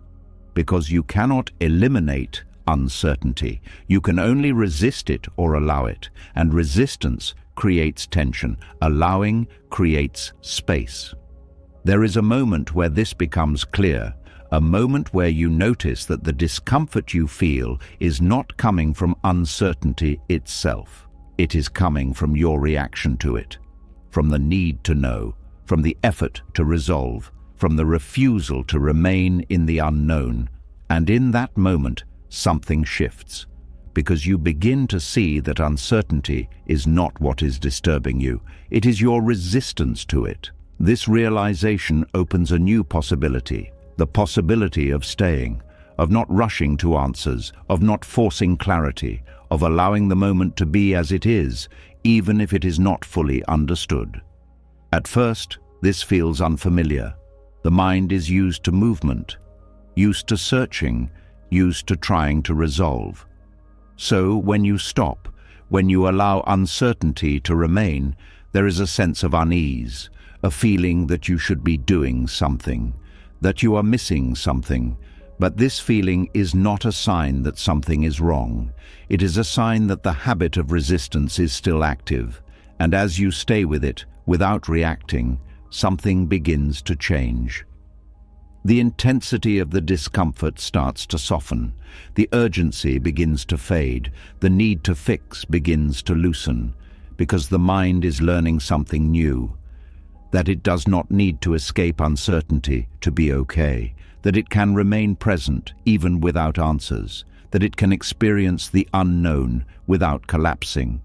And this learning creates stability, not the kind of stability that comes from knowing everything, but the kind that comes from not needing to, a stability that is rooted in presence, in awareness, in the ability to remain here regardless of what is known or unknown. This is a different kind of strength, a strength that does not rely on certainty, a strength that does not require control, a strength that allows life to unfold without constant interference. You begin to notice how much energy was being used to resist uncertainty, how much effort was going into trying to create clarity, how much tension was being held in the body and mind. And as that effort drops, something opens, a sense of ease, a quiet relaxation, a feeling that you no longer need to hold everything together, because you realize that nothing was falling apart. It was only your perception that something needed to be fixed. There is also a deeper trust that begins to form, not a trust that everything will go the way you want, but a trust that you can move through whatever arises, that you do not need to know everything in advance, that you can respond to life as it happens. This trust removes the pressure because you are no longer trying to secure the future. You are allowing it to arrive, and this changes your relationship with time. You are no longer leaning forward, trying to see what comes next. You are here, in this moment, fully, and in that presence, uncertainty loses its weight. It becomes part of the experience, not something to escape. You begin to see it differently, not as a threat, but as openness, not as instability, but as possibility, not as something missing, but as something alive. And this shift transforms how you feel, because you are no longer resisting, you are allowing. There will still be moments where the mind reacts, moments where it tries to predict, to control, to resolve, but now you can see it, you can notice the movement, you can feel the tension. And instead of following it, you pause, you return to awareness. You allow the uncertainty to be there without trying to change it. And in that allowance, the resistance fades, not all at once, but gradually, until what remains is something simple, a quiet stability, a calm presence, a sense that you are okay, even without knowing what comes next. And this is where peace deepens, not because everything is certain, but because you are no longer fighting uncertainty. You are living with it, moving with it, allowing it. And in that allowance, you discover something that was always true. You do not need to know everything to be at peace. You do not need to control the unknown to feel safe. You only need to stop resisting what is already here. And when that resistance falls away, the instability disappears. Not because life has become predictable, but because you have become present, steady, open, at ease with what is. And in that ease, there is a quiet kind of freedom. A freedom that does not depend on certainty. A freedom that exists even in the unknown. A freedom that comes from no longer needing life to be anything other than what it is. And in that freedom, you finally find what you were searching for. Not answers, but peace. And as you begin to rest more easily in the unknown, as you stop fighting uncertainty and allow life to unfold without forcing answers, another hidden weight slowly rises to the surface. It is not the fear of what is coming next, but the pull of what has already happened. The quiet need to understand, to explain, to complete what feels unfinished. And when you look closely, you realize that the mind is not only uncomfortable with uncertainty about the future, it is equally unsettled by anything unresolved in the past. There is a particular kind of discomfort that lingers long after an experience has ended.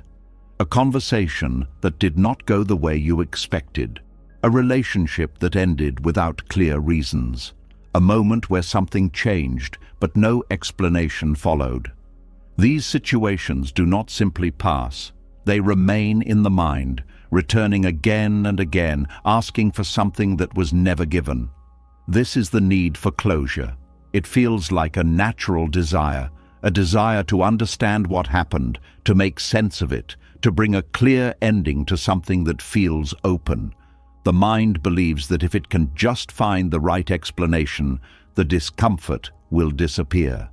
That if it can just understand why things happened the way they did, peace will return. But what often happens is the opposite. The search for closure keeps the experience alive. The mind replays the event, looking for details it might have missed. It analyzes every word, every action, every possible meaning. It creates theories, builds narratives, tries to connect pieces that may never fully connect. And with each attempt, the experience becomes more active, not less. The wound is not closing, it is being reopened, because the mind keeps returning to it. There is a hidden belief behind this process, the belief that understanding leads to healing, but understanding is not always available. Not every situation comes with clear answers. Not every person offers explanations. Not every experience can be fully understood in a logical way. And when you depend on understanding to find peace, you become stuck. You wait, you search, you revisit. And in that waiting, the emotional weight remains. There is also a deeper layer to this. The need for closure is often tied to the need for control. The mind wants to bring the experience to a clear conclusion. It wants to define what happened, to label it, to place it in a category that makes sense, because without that definition, the experience feels incomplete, and incompleteness creates discomfort. It feels like something is still open, still active, still unresolved. So the mind tries to close it. But closure is not something you can always create through thinking. It is not something that comes from finding the perfect explanation. It is something that comes from allowing the experience to be what it was, without needing it to be different. This is where the shift begins. You start to notice that the discomfort is not coming from the lack of answers. It is coming from the resistance to not having them. From the belief that something is missing. From the insistence that things should be clearer than they are. And in that insistence, the mind keeps the experience alive. There is a moment where this becomes visible. A moment where you realize that you have thought about the same situation many times and nothing has changed. The answers are not becoming clearer. The feeling is not dissolving. The repetition is not bringing relief. And in that moment, something opens. Because you begin to question the process itself. You begin to see that the mind is not resolving the experience. It is sustaining it, by returning to it again and again, by trying to fix something that is already over. And this realization creates space. Space to step back, space to see the pattern, space to stop feeding it. There is a different way of relating to unresolved experiences. A way that does not require closure in the way the mind imagines it. It begins with acceptance. Not acceptance of what happened as something you agree with or approve of, but acceptance of the fact that it happened, without adding a story, without needing to explain it fully, without requiring it to make sense. This acceptance is not passive. It is clear. It is direct. It is the recognition that the event is already complete, even if it does not feel that way. The mind may still see it as unfinished, but in reality, it has already ended, and the only thing keeping it active is the continued attention given to it. When you begin to withdraw that attention, something changes. The intensity starts to fade. The emotional charge begins to soften. The experience loses its grip. Not because you solved it, but because you stopped trying to. There is also a release that comes from letting go of the need to understand everything. A recognition that not every question needs an answer. That not every situation can be explained. That not every ending comes with clarity. And that this is not a flaw in life. It is part of its nature. Life does not always provide neat conclusions. It does not always tie things together in a way that satisfies the mind. And when you allow this, when you stop expecting every experience to be fully resolved, something relaxes. The pressure drops. The need to search fades. And in that fading, there is relief. There is also a shift in how you relate to the past. Instead of seeing it as something that needs to be fixed, you begin to see it as something that has already happened, something that cannot be changed, something that does not need to be revisited to be complete. And this changes your relationship with memory. You can remember without re-entering the experience. You can reflect without reopening the wound. You can acknowledge without attaching. And this creates distance, not emotional numbness, but clarity. A sense that the past no longer has the same hold over you because you are no longer feeding it with the need for closure. There will still be moments where the mind returns, moments where it tries to search again, to analyze again, to find something it believes is missing. But now you can see it. You can notice the pattern. You can feel the pull. And instead of following it, you pause. You allow the thought to pass. You return to the present, again and again.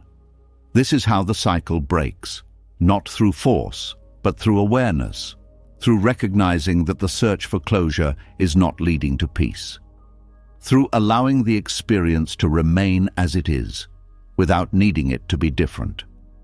And in that allowance, something settles, a quiet stillness, a sense that nothing is missing, that nothing needs to be added or explained, that the moment is already complete. And in that completeness, there is peace. Not the kind of peace that comes from understanding everything, but the kind that comes from not needing to. A peace that is not dependent on answers.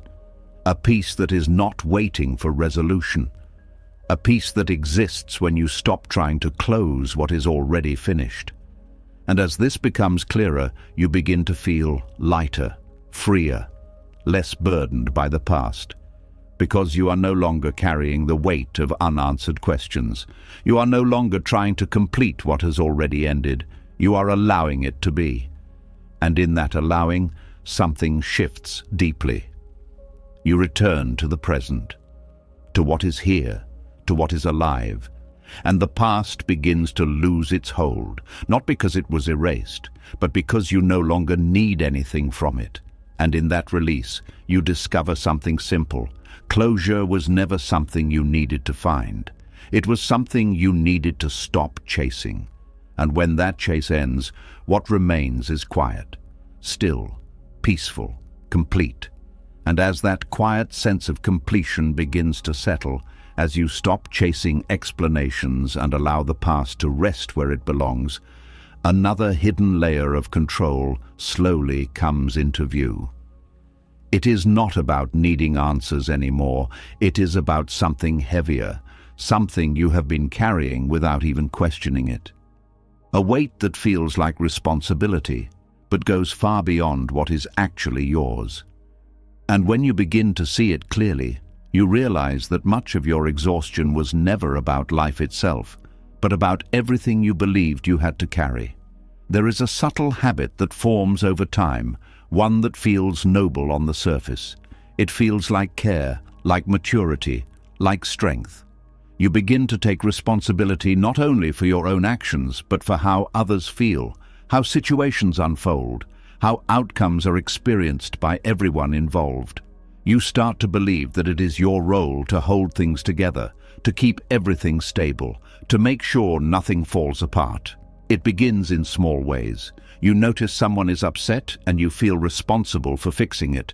You sense tension in a room and you try to ease it. You see a situation becoming complicated and you step in to manage it. At first, this seems helpful. It feels like you are being supportive. It feels like you are being reliable. It feels like you are doing the right thing.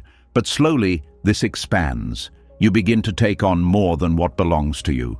You start to feel responsible for other people's reactions. You start to carry the emotional weight of situations you did not create. You start to believe that if something goes wrong, you should have prevented it.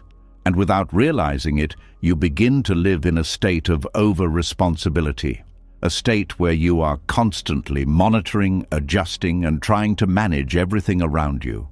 This creates a quiet pressure, a sense that you always need to be aware, that you always need to be ready, that you cannot fully relax because something might require your attention, and this pressure does not leave easily because it feels justified. It feels like you are being a good person. It feels like you are doing what needs to be done. But beneath that feeling, there is something else, a lack of boundaries, a confusion between what is yours and what is not. You begin to treat other people's emotions as if they are your responsibility. You begin to treat outcomes as if they are entirely in your control. You begin to carry things that were never yours to hold, and this creates exhaustion. Not the kind that comes from physical effort, but the kind that builds slowly in the background. It shows up as mental fatigue, a constant sense of being drained, a feeling that you are always doing something, even when you are not, because your mind is always engaged, always thinking about what needs to be fixed, what needs to be managed, what needs to be handled. This is control through over-responsibility, and it is one of the most hidden forms of control, because it does not look like control, it looks like care. But true care does not require you to carry everything. It does not require you to lose yourself in the process of helping others. It does not require you to take ownership of things that are not yours. There is a difference between supporting and carrying. Supporting allows space. Carrying takes it away.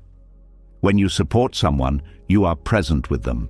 You listen, you respond, you offer what you can, but you do not take on their experience as your own. When you carry someone, you absorb their emotions. You feel responsible for their state.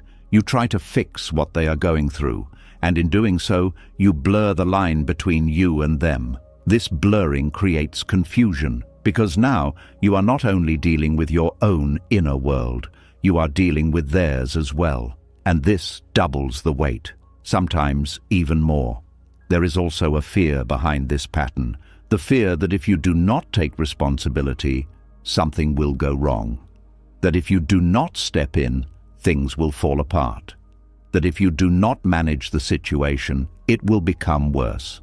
And this fear keeps the habit alive. It tells you that you must stay involved, that you must stay alert, that you must keep everything under control. But this is not true. Because life is not something you can fully manage. People are not something you can control. Situations are not something you can guarantee. And the more you try, the more tension you create. There is a moment where this becomes visible, a moment where you feel overwhelmed and you realize that much of what you are carrying is not yours, that you have taken on responsibilities that were never given to you, that you have stepped into roles that were never yours to fill. And in that moment, something begins to shift, because you start to question the assumption that you need to carry everything. You begin to ask, what is actually mine to hold, and what is not? This question creates clarity. You begin to see that your responsibility is limited. It is not everything. It is not everyone. It is not every outcome. Your responsibility is your intention, your actions, your presence. Beyond that, there is a boundary, and that boundary matters.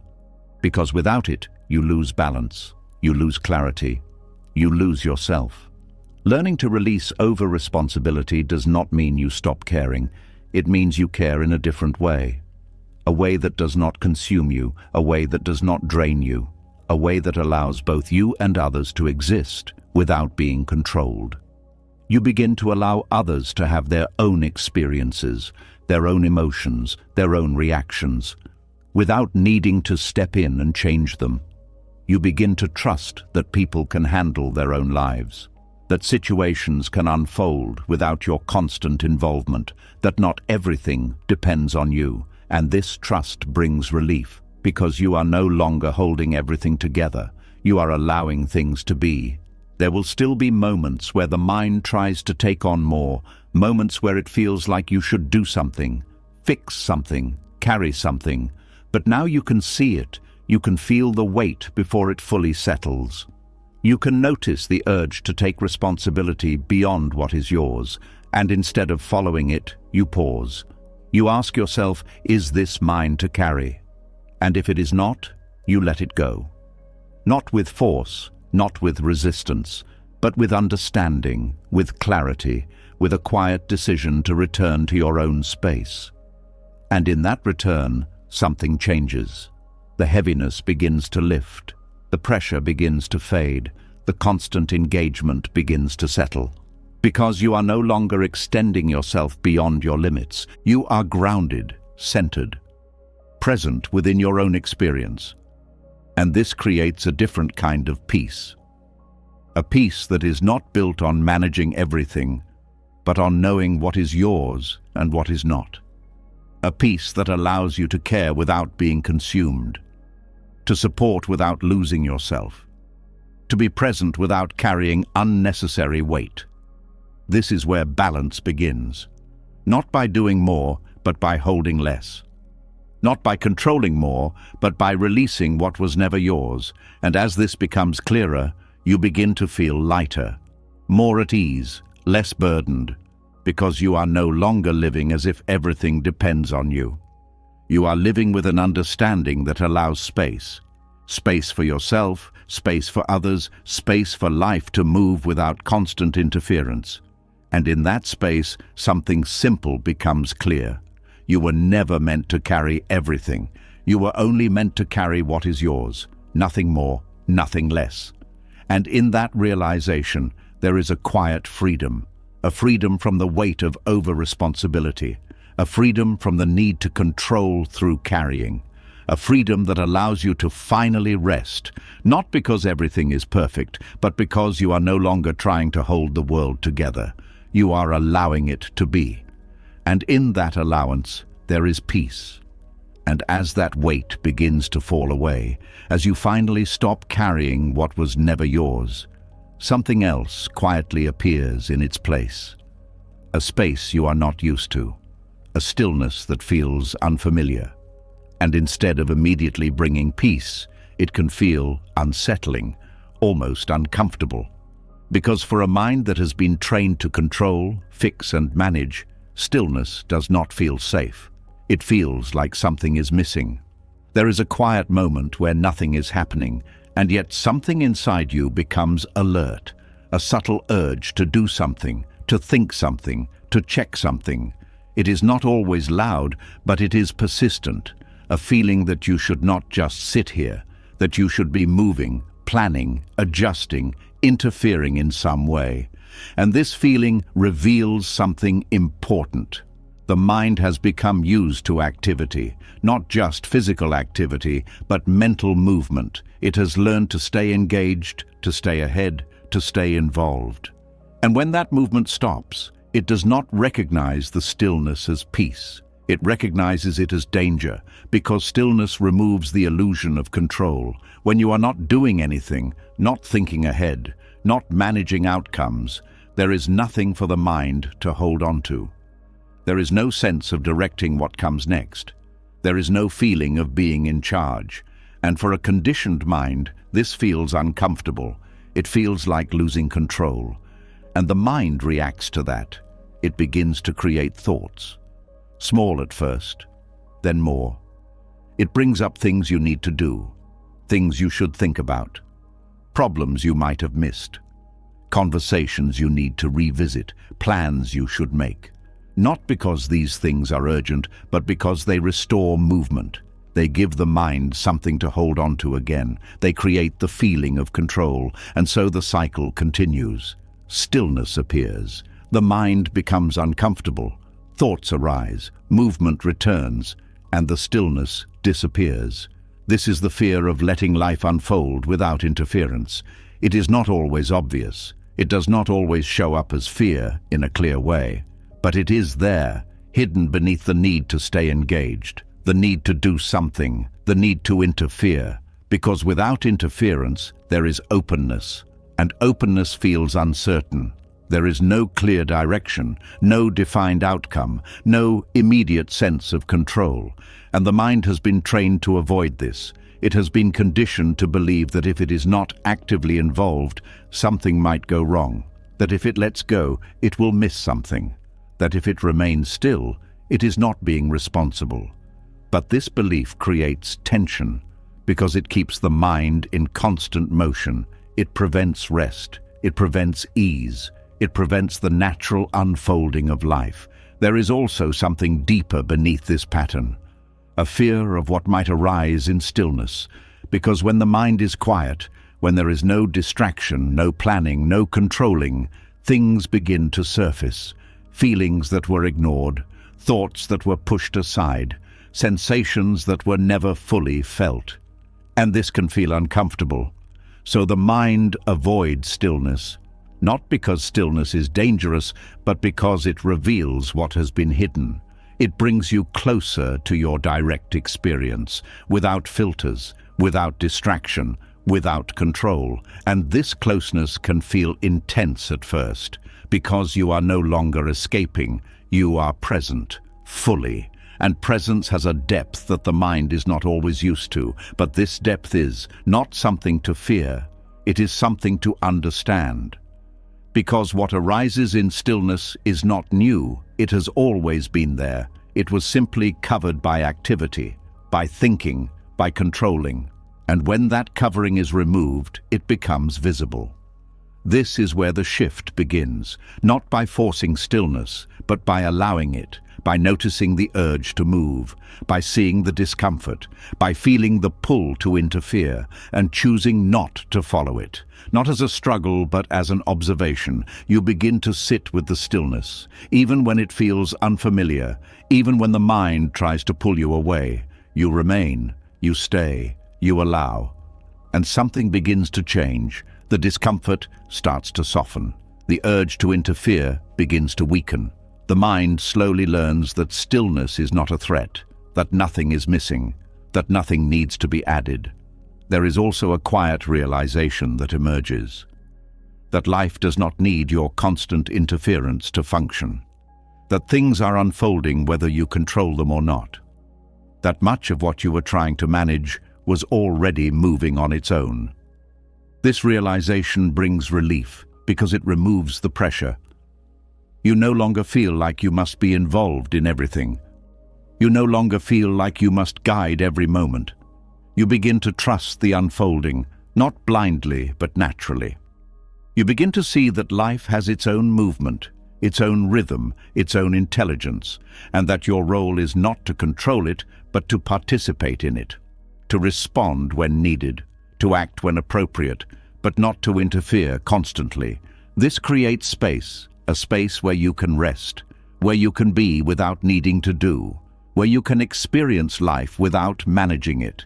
And in that space, something opens, a sense of ease, a quiet calm, a feeling that you are not required to hold everything together. Because everything is already moving. There will still be moments where the mind resists, moments where stillness feels uncomfortable again, moments where the urge to interfere returns. But now you can see it. You can notice the pattern.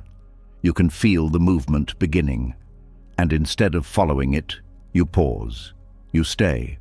You allow the stillness to remain. And in doing so, you weaken the habit. Not by fighting it, but by not feeding it. Over time, this changes your relationship with stillness. It no longer feels empty. It no longer feels dangerous. It begins to feel natural, like something you can return to, like a place that does not require effort, like a state that is always available. You begin to notice moments where nothing is happening, and instead of feeling restless, you feel calm. Moments where there is no need to think, no need to plan, no need to control. And in those moments, there is peace. Not because everything is perfect, but because nothing is being interfered with. This is the quiet freedom of letting life unfold, not as something you force, but as something you allow. A freedom from constant engagement. A freedom from unnecessary movement. A freedom from the belief that you must always be doing something to be okay. And as this understanding deepens, you begin to feel something you may not have felt before, a comfort in stillness, a trust in the unfolding, a sense that you can rest even when nothing is being controlled, because you see clearly now. Stillness is not the absence of life, it is the absence of interference.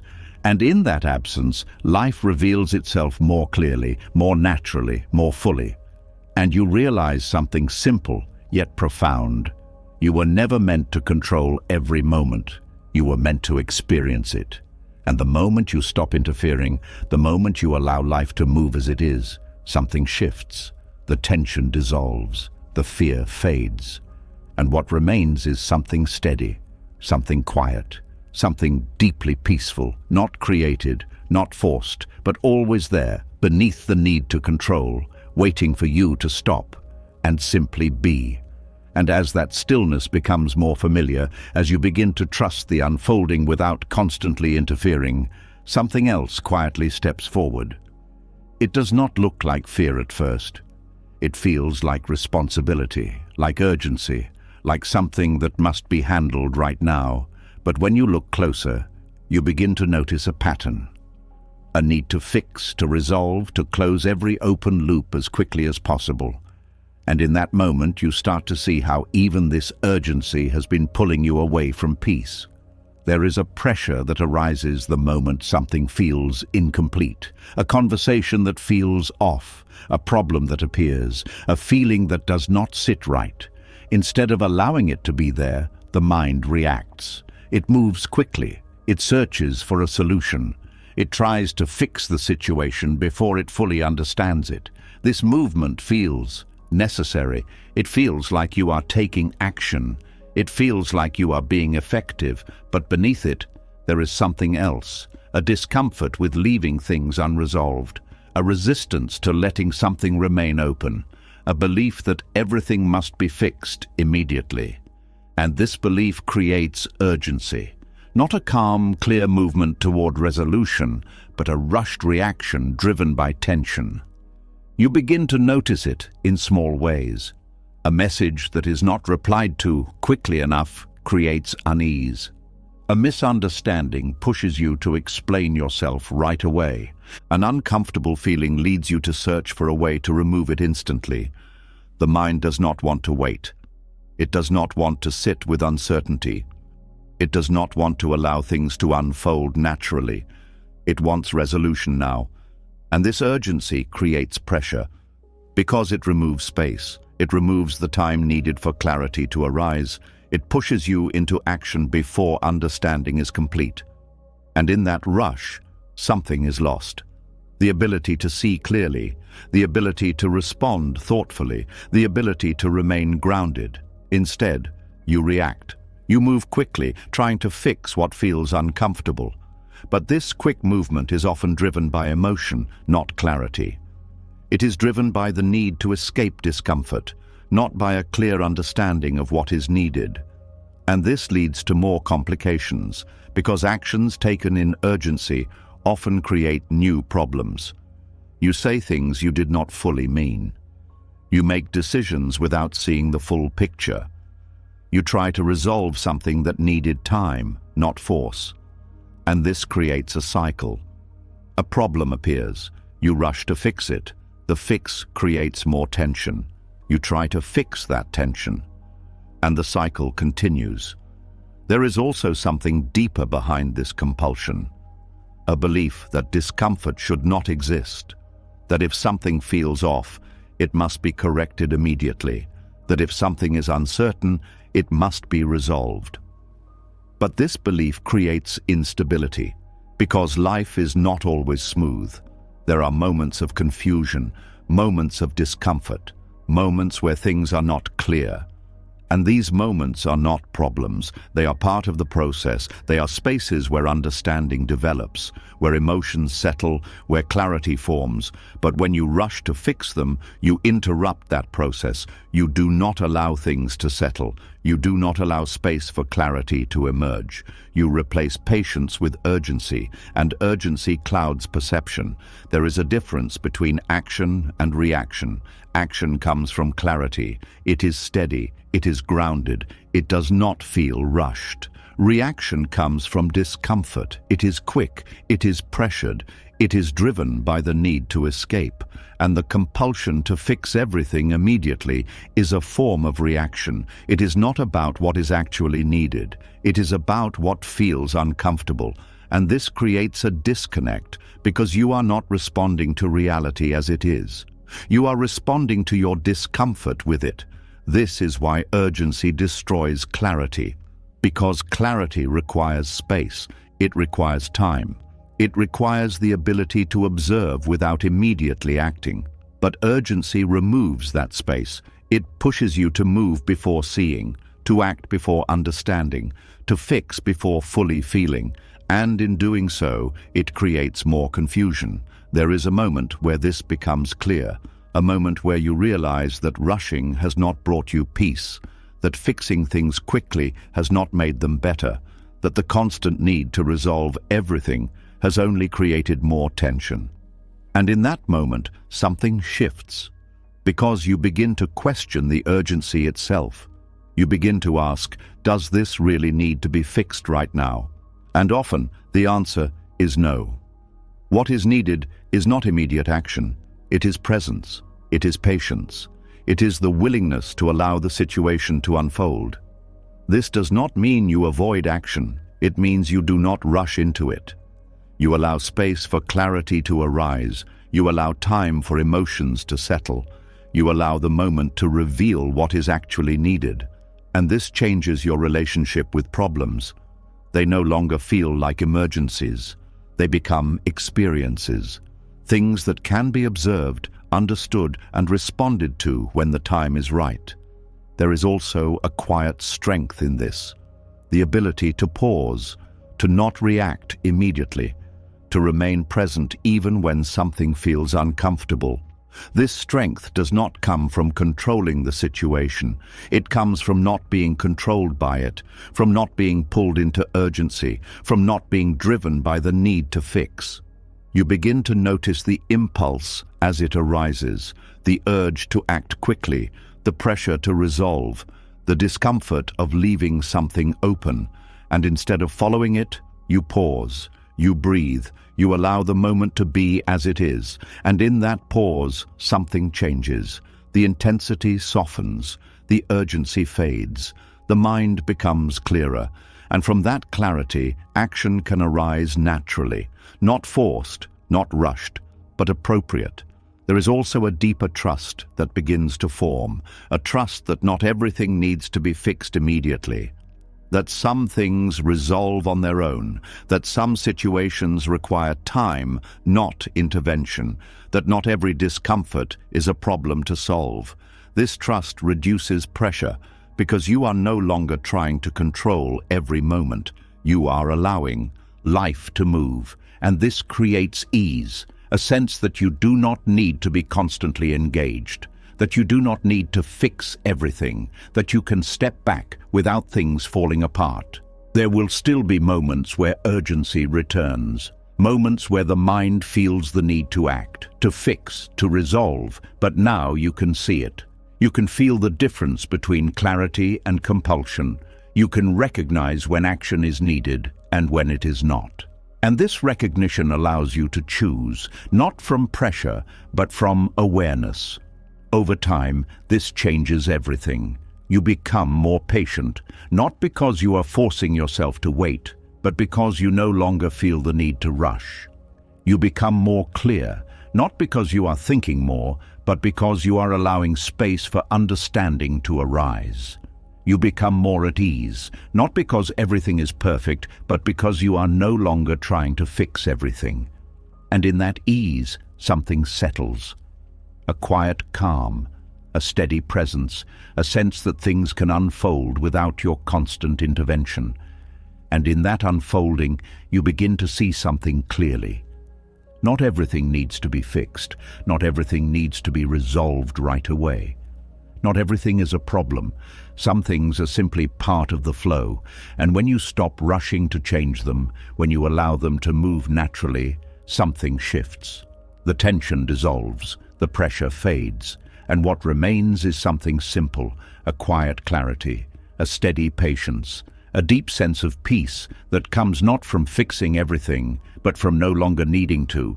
And in that realization, you begin to feel lighter, freer, less driven by urgency, more grounded in presence, because you are no longer chasing resolution, you are allowing understanding, and in that allowance life becomes clearer, not because it is controlled, but because it is seen, as it is, unrushed, unforced, unfolding. And in that unfolding, there is peace. And as that urgency begins to loosen, as you stop rushing to fix every moment and allow life to move at its own pace, something even more personal comes into view. It is not just situations you try to control, it is connection itself. The way you hold on to people, the way you try to keep love stable, the way you quietly shape your behavior to secure closeness. And when you begin to see this clearly, you realize that the deepest tension is not in what happens around you, but in how you try to hold on to those you care about. There is a quiet desire that lives inside every relationship, a desire to feel safe, to feel valued, to feel that the connection will remain. This desire is natural, it is part of being human. But when it meets uncertainty, when you cannot fully predict how someone feels or how they will act, something shifts. The mind begins to move toward control, not in obvious ways, but in subtle adjustments. You start to think more carefully about what you say. You begin to hold back certain parts of yourself. You try to present yourself in a way that will be accepted. You adjust your behavior to avoid conflict or rejection. At first, this feels like care. It feels like you are protecting the relationship. It feels like you are doing what is necessary to keep things stable. But beneath this, something else is happening. You are slowly moving away from authenticity. Because instead of being as you are becoming what you think is needed. You begin to shape yourself around the relationship. And in doing so, you lose something, the natural expression of who you are.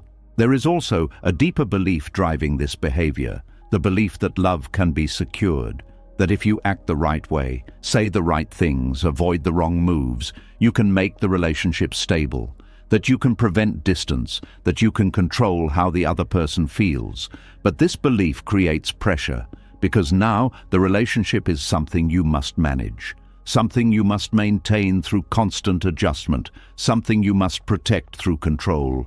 And this creates tension, not only in your actions, but in your mind. You begin to think more, to analyze more, to monitor more. You watch for signs, you interpret small changes. You try to stay ahead of potential problems, and this keeps you in a state of alertness, a state where you are not fully relaxed, because part of you is always checking, always adjusting, always trying to keep the connection stable. But relationships are not stable in that way.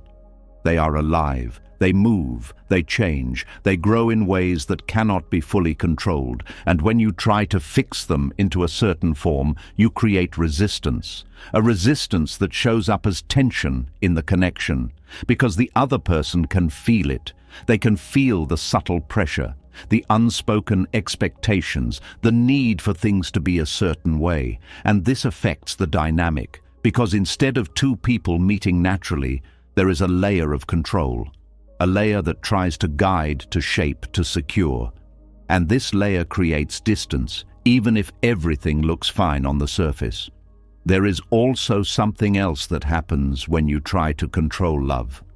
You begin to lose trust, not trust in the other person, but trust in the connection itself. You start to feel that if you do not manage things, they might fall apart. That if you relax, something might go wrong. That if you stop adjusting, the relationship might change. And this creates a constant effort, a feeling that you must stay involved at all times, that you cannot fully let go, that you must keep things under control. But this effort is exhausting, because it is based on something that cannot be secured. Love is not something you can control. It is something that exists freely. It arises, it grows, it changes. And when you try to hold it too tightly, you restrict it. You limit its natural movement. You turn it into something fragile, because it now depends on control to survive. There is a moment where this becomes clear, a moment where you realize that all the effort you have put into managing the relationship has not brought ease. That despite trying to do everything right, there is still tension, still uncertainty, still a sense that something is not fully settled. And in that moment, something opens, because you begin to see that control is not creating security, it is creating pressure. And pressure does not sustain connection, it weakens it. This realization brings a shift. You begin to question the need to control. You begin to ask, what if the relationship does not need to be managed in this way? What if it can exist without constant adjustment? What if it can unfold naturally? And this question creates space. Space for authenticity. Space for honesty. Space for presence. You begin to allow yourself to be as you are. Not as you think you should be, not as you believe is required, but as you are in this moment. And this changes the connection, because authenticity brings something that control cannot. It brings realness, a sense that what is happening is not being forced, that what is being expressed is true. And this allows the relationship to breathe, to move, to evolve. There is also a deeper trust that begins to form, a trust that love does not need to be controlled to exist, that connection does not need to be managed to continue, that if something is real, it will move in its own way. And this trust removes pressure, because you are no longer trying to secure the relationship. You are allowing it. There will still be moments where the mind tries to step in, moments where it wants to adjust, to control, to fix. But now you can see it. You can feel the tension that comes with it. You can notice the shift away from authenticity. And instead of following it, you pause. You return to yourself. You allow the moment to unfold without interference. And in that allowance, something changes. The connection becomes lighter, more natural, more fluid. Because it is no longer being shaped by control, it is being experienced as it is. There is also a freedom that comes with this, a freedom from needing the relationship to be a certain way, a freedom from constantly managing how you are seen, a freedom from the fear that things must be controlled to last. This freedom allows you to engage fully, to be present, to express without holding back, without adjusting, without controlling. And in that presence, something deeper emerges, a connection that is not built on effort, but on openness. A connection that does not need to be secured, but simply experienced. And this changes how you feel, because you are no longer carrying the weight of maintaining everything. You are allowing the relationship to move, to grow, to change, as it naturally does. There is also a clarity that begins to form. You begin to see that control was never creating safety. It was creating distance, distance from yourself, distance from the other person, distance from the real experience of connection. And when that control drops, that distance fades. You come closer, not through effort, but through presence, through authenticity, through allowing. And in that closeness, there is something real, something that cannot be forced, something that cannot be controlled, something that can only exist when you stop trying to shape it. And that is where peace enters the relationship. Not as a result of control, but as a result of letting go. Letting go of the need to secure, letting go of the need to manage, letting go of the need to make things a certain way, and allowing what is real to be enough. And in that allowance, you begin to feel something different, a sense of ease, a sense of trust, a sense that you can be fully yourself without needing to control how things unfold. Because you see clearly now, love does not need control to exist. It needs space, it needs honesty, it needs presence. And when you give it that, it moves freely, naturally, without force, without pressure, without fear. And in that freedom, there is peace. Not because everything is certain, but because nothing is being held too tightly. And in that lightness, you finally experience connection as it is meant to be. Uncontrolled, authentic, alive, and deeply at peace. And as that grip on relationships begins to soften, as you stop trying to control connection and allow it to move naturally, another pattern quietly reveals itself. It is not only about people or outcomes anymore, it is about what the mind does when it does not feel certain. A habit so quick, so automatic, that you rarely notice it happening. The way the mind jumps ahead, not just to the future, but to the worst version of it. And once you see this clearly, you begin to understand how control is still operating in the background. There is a sudden shift that happens inside the mind when something feels unclear. A pause, a gap, a moment where you do not know what will happen next. And instead of staying with that openness, the mind moves quickly. It fills the space. It creates a scenario. But not just any scenario. It goes to what could go wrong. Not in a dramatic way at first, but in small, subtle ways. A thought appears that something might not work out. Then another thought follows, adding detail. Then another, building a sequence. And before you notice, the mind has created a full picture of a future that has not happened. A conversation turns into conflict. A delay turns into rejection. A small mistake turns into failure. And all of this happens within seconds. It feels real. Not because it is happening, but because the mind has filled it with detail. This is the mind creating worst-case scenarios.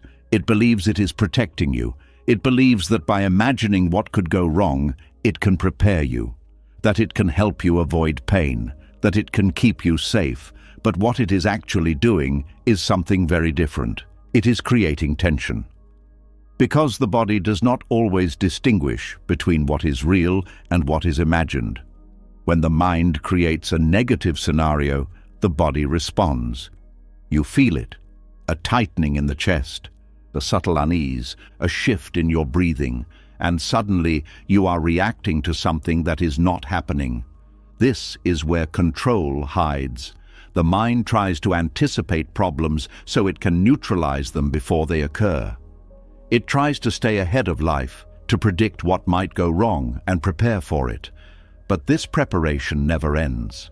Because once one scenario is imagined, another follows, and another, and another. There is no final point where the mind says this is enough, because the future is open. And openness allows endless possibilities. So the mind keeps searching, it keeps scanning, it keeps building. And this creates a loop, a constant movement between imagining and reacting. You begin to feel like something is wrong, even when nothing is happening. You begin to feel uneasy, even in calm moments. You begin to live as if you are always on the edge of something going wrong. This is not reality. This is projection. But projection feels real when it is repeated enough. There is also a deeper reason why the mind does this. It is trying to create certainty. It believes that if it can identify all possible threats, it can avoid them. That if it can think through every negative outcome, it will be prepared. But this belief is flawed, because thinking about something does not give you control over it. It only gives you the illusion of control. You feel like you are doing something. You feel like you are preparing. But in reality, you are just thinking. And thinking does not change what will happen. It only changes how you feel in the present.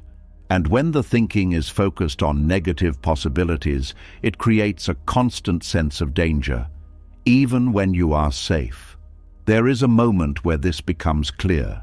A moment where you notice that the scenarios you feared did not happen. That the things you imagined were not real. That the tension you felt was based on something that never existed. And in that moment, something shifts. Because you begin to see that the mind is not predicting the future. It is creating stories. Stories that feel real, but are not. stories that influence your emotions but are not based on actual events. And this realization creates space. Space between you and the thought. You begin to notice when the mind starts building a scenario. You begin to see the pattern, the way it moves quickly from uncertainty to assumption, from assumption to conclusion, from conclusion to emotional reaction, and instead of following it, you pause. You recognize that this is not reality. It is imagination. And this recognition weakens the pattern, because you are no longer fully identified with the thought. You are observing it. And observation creates distance. There is also a shift in how you relate to uncertainty. Instead of trying to fill it with imagined outcomes, you allow it to remain open. You do not rush to create a story. You do not jump to conclusions. You stay with what is actually happening. And this changes your experience, because you are no longer reacting to imagined threats.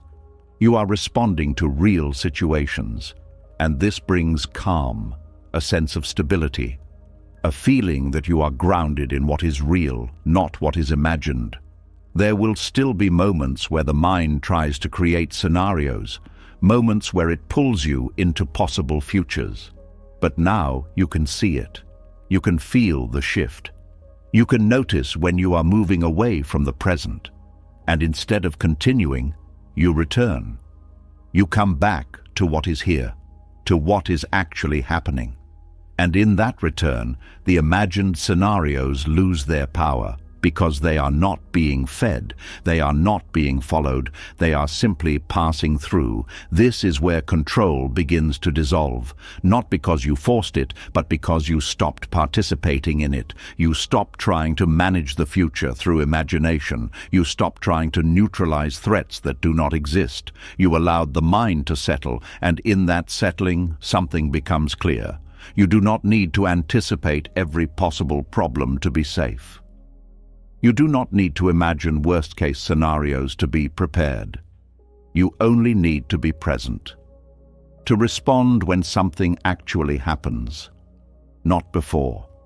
There is also a deeper trust that begins to form, a trust that you can handle situations as they arise, that you do not need to prepare for everything in advance, that you do not need to live in a constant state of alertness. This trust removes pressure, because you are no longer trying to control what has not happened. You are allowing life to unfold, and responding to it as it does. This creates ease, a quiet sense of relaxation, a feeling that you are not constantly bracing for impact, because you are no longer living in imagined futures. You are here, in this moment, where things are as they are. There is also a clarity that emerges. You begin to see that the mind was never protecting you. It was exhausting you. It was creating tension where there was none. It was turning neutral moments into stressful ones. And when this becomes clear, the habit begins to lose its hold.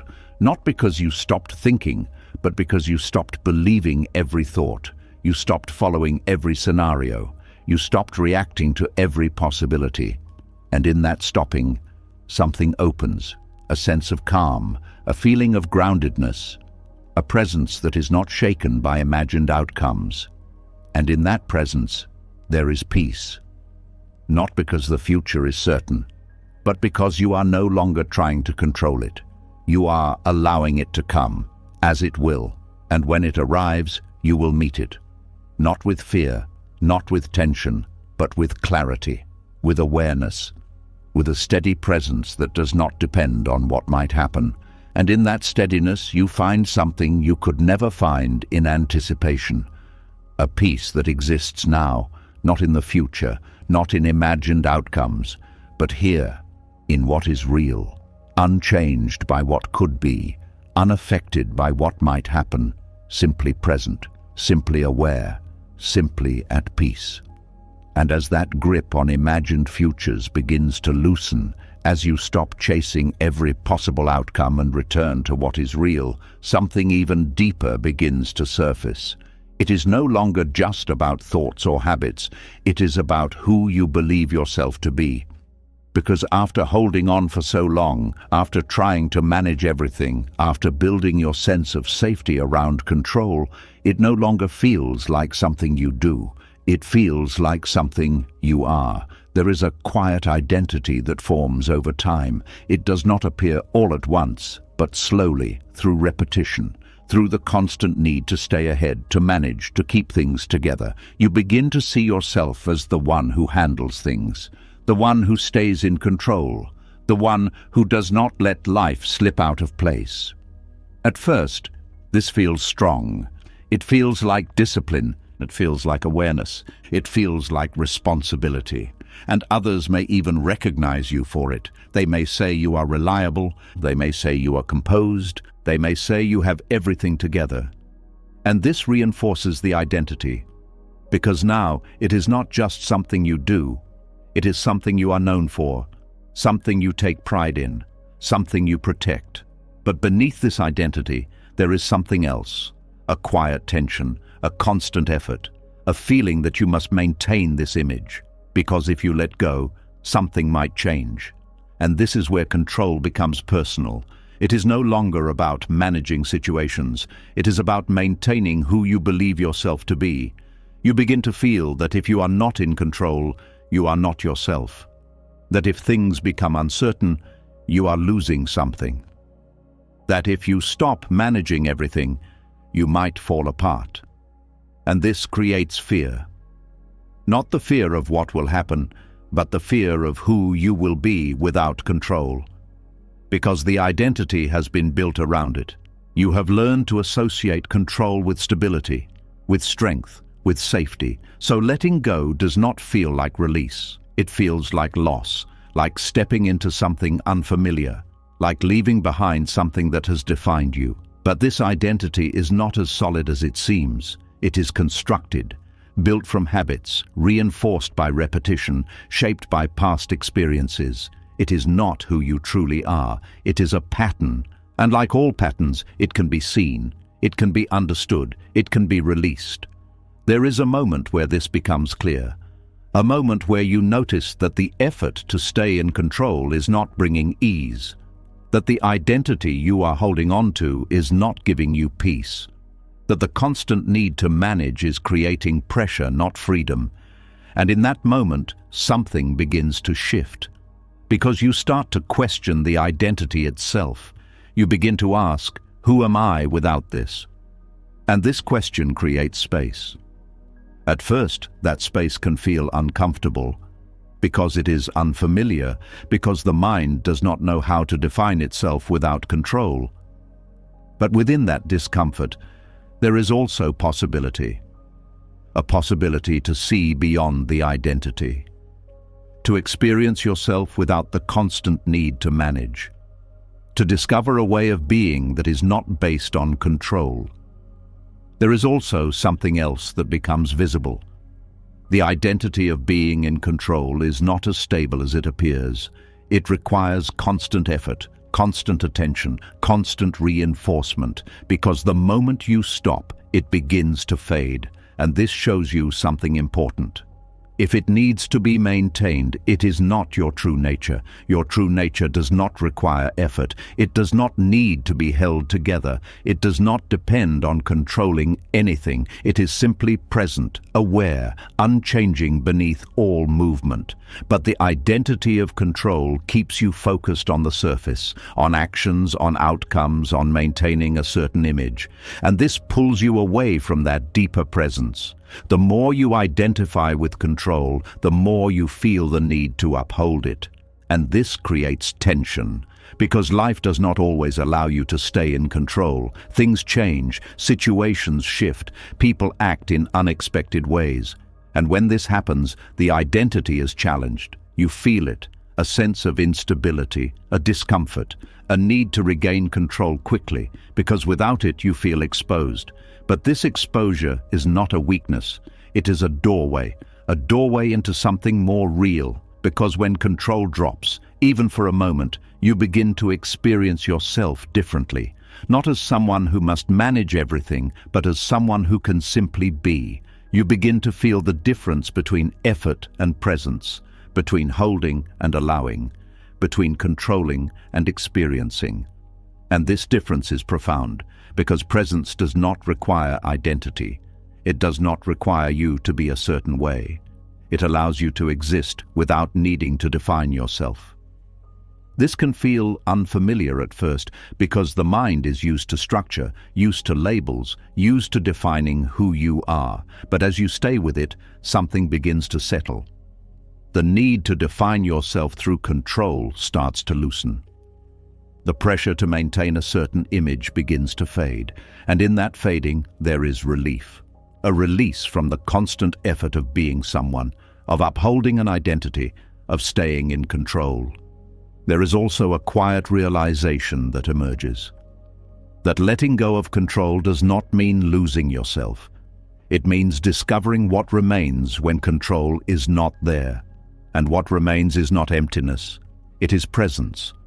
A simple awareness that does not need to prove anything. That does not need to manage anything. That does not need to be anything. It is just here. And in that presence, there is peace. Not because everything is controlled, but because nothing needs to be. There will still be moments where the identity tries to return, moments where you feel the urge to step back into control, to regain that sense of structure, to define yourself again. But now you can see it. You can notice the pattern. You can feel the pull. And instead of following it, you pause. You allow yourself to remain without stepping back into the identity. You stay in the space, in the openness, and over time, this becomes more natural. The identity loses its hold, not because you rejected it, but because you no longer need it. You begin to move through life without needing to control everything, without needing to define yourself through your actions, without needing to maintain an image. And this creates freedom, a freedom that is not based on control, but on release. A freedom that allows you to be flexible, open, responsive. A freedom that does not depend on being a certain way. And in that freedom, something becomes clear. You were never the identity you built around control. You were the awareness beneath it, the presence that observed it, the stillness that remained even when everything was moving. And when you return to that, when you stop holding on to the identity, something shifts deeply. The tension dissolves, the pressure fades, the need to control begins to disappear. Not because you forced it, but because you no longer see yourself through it. And in that shift, there is peace. A peace that does not depend on who you are. A peace that exists beyond identity, a peace that is not created but revealed when the need to control falls away. And in that revelation, you discover something simple. You do not need to be the one who controls everything. You can simply be present, aware, at ease. And in that ease, there is a quiet kind of freedom, a freedom from the need to define yourself, a freedom from the effort of control, a freedom that allows you to move through life without holding on to anything. And in that movement, you find something deeper than identity. You find peace.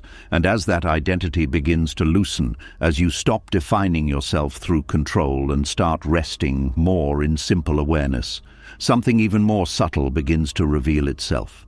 It is not as obvious as planning or overthinking, and it does not look like control at first.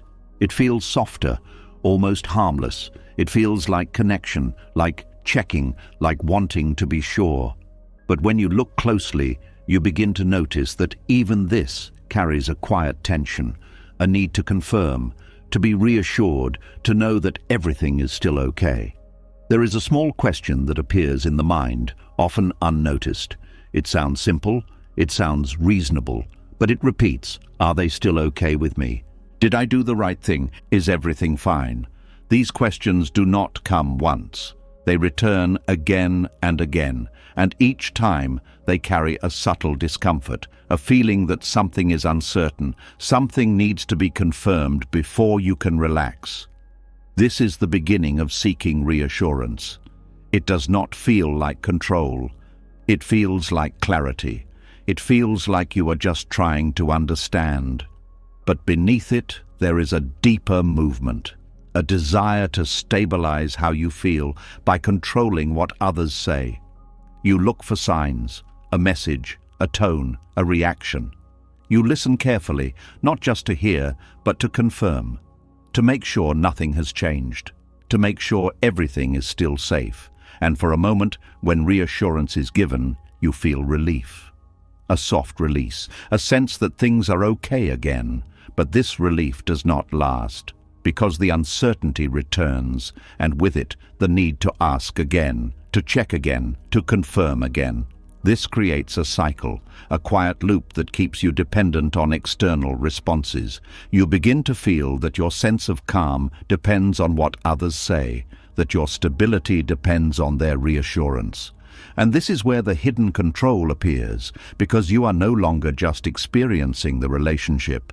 You are trying to secure it through constant confirmation. You are trying to manage how it feels by controlling the feedback you receive. And this creates tension, not always visible but present. A subtle need that sits beneath interactions, a pressure that asks for certainty again and again. There is also a deeper fear beneath this pattern, a fear of losing connection, a fear that something might change without you noticing, a fear that if you do not check, things might drift. And the mind responds by seeking reassurance, not once, but repeatedly, as if each confirmation can guarantee stability. But it cannot, because reassurance does not remove uncertainty. It only covers it for a moment, and the more you depend on it, the more sensitive you become to its absence. A delayed response feels heavier, a neutral tone feels uncertain, a lack of confirmation feels like something is wrong, and this increases anxiety, because now your mind is constantly scanning for signs, interpreting details, trying to read between the lines, and this keeps you engaged in a way that does not bring peace. It keeps you alert, always watching, always checking, always needing to know. There is also a cost to this, not just internally, but in the connection itself. Because when reassurance becomes constant, it begins to carry weight. The other person may feel the need behind it, the unspoken request to confirm again and again. And this can create pressure, a subtle tension that affects the natural flow of the relationship. Because connection begins to revolve around validation, not presence, around confirmation, not experience. And this shifts the dynamic from something open and natural to something managed and controlled. There is a moment where this becomes visible, a moment where you notice that even after receiving reassurance, the mind is not fully at rest, that the calm you felt fades quickly, that the need returns. And in that moment, something becomes clear. The reassurance is not solving the discomfort, it is maintaining it, because it reinforces the belief that you need external confirmation to feel okay. And this keeps the cycle alive. There is a different way of seeing this, a way that does not rely on constant reassurance. It begins with noticing the discomfort without immediately trying to resolve it. The moment the question appears, instead of seeking an answer, you pause, you feel the uncertainty, you stay with it, not trying to fix it, not trying to escape it, just allowing it to be there.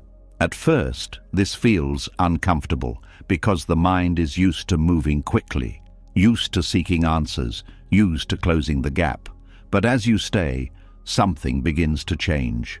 The intensity softens, the urgency fades, the need to ask begins to loosen. Because you are no longer feeding it, you are allowing the feeling without reinforcing the pattern. There is also a shift in trust, not trust in what others say, but trust in your own presence. A recognition that you do not need constant confirmation to be okay, that your sense of stability does not need to come from outside, that you can remain grounded even when things are not fully certain. This trust changes your experience, because you are no longer dependent. You are no longer waiting for reassurance to feel calm. You are finding that calm within yourself. And this creates freedom. A freedom from constant checking. A freedom from needing to confirm every detail. A freedom from the subtle pressure that comes with seeking validation. There will still be moments where the mind reaches out, moments where it wants to ask, to check, to confirm. But now you can see it. You can feel the movement. You can recognize the pattern. And instead of following it, you pause. You return to yourself. You allow the moment to unfold without interference. And in that space, something settles. The need becomes weaker. The pattern begins to fade because it is no longer being reinforced.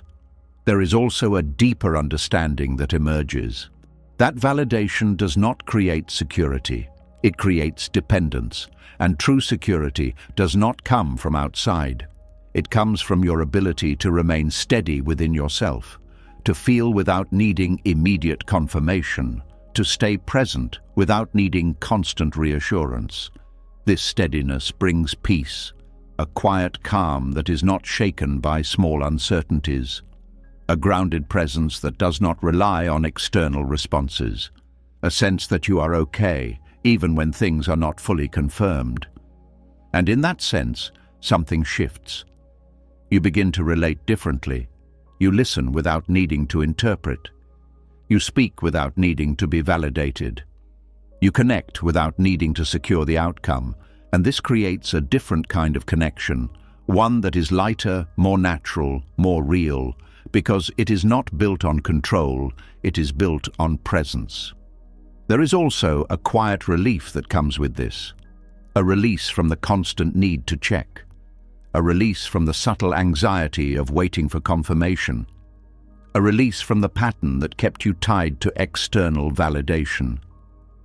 And in that release, something opens, a sense of ease, a feeling that you can simply be, without needing to know everything, without needing to confirm everything, without needing to control how things are perceived. And this ease brings peace, not because everything is certain, but because you are no longer trying to make it so. You are allowing the uncertainty to exist, without turning it into a problem, without needing to resolve it immediately. And in that allowing, you discover something simple. You do not need constant reassurance to be okay. You do not need validation to feel stable. You do not need to control how others respond to feel secure. You only need to return to yourself, to your presence, to the awareness that is not shaken by temporary uncertainty. And when you do, something becomes clear. The peace you were seeking through reassurance was always within you. It was only hidden by the need to confirm. And when that need falls away, what remains is quiet, steady, unmoved. A presence that does not depend on anything outside. And in that presence, there is freedom. A freedom from subtle control. A freedom from constant seeking. A freedom that allows you to experience life as it is, without needing to secure it, without needing to hold it together, simply allowing, simply being. And in that being, you find peace. And as that need for reassurance begins to fade, as you stop depending on others to stabilize how you feel, something deeper comes into focus. It is not only the need to control what others say or how they respond, it is the way you relate to what is happening inside you. Because even when there is no one else involved, the mind continues the same pattern. It tries to manage, to adjust, to control what it feels. And when you begin to see this clearly, you realize that some of the strongest control is not directed outward, but inward. There is a moment when a feeling arises, and it is not comfortable. It does not feel right. It does not feel welcome. It could be sadness, anxiety, irritation, or something more subtle that you cannot easily name. The moment it appears, the mind reacts. It does not stay with it. It tries to change it. It begins to think about why it is there. It tries to fix it. It looks for ways to make it go away. This reaction feels automatic, almost immediate, as if the feeling itself is a problem, as if it should not be there. This is the inability to sit with unresolved emotions. Not because you lack strength, but because the mind has learned to avoid discomfort. It has learned that feelings must be managed, that they must be controlled, that they must be resolved as quickly as possible. But emotions do not work this way. They are not problems to solve. They are experiences that move. They rise, they stay for a while, and they pass.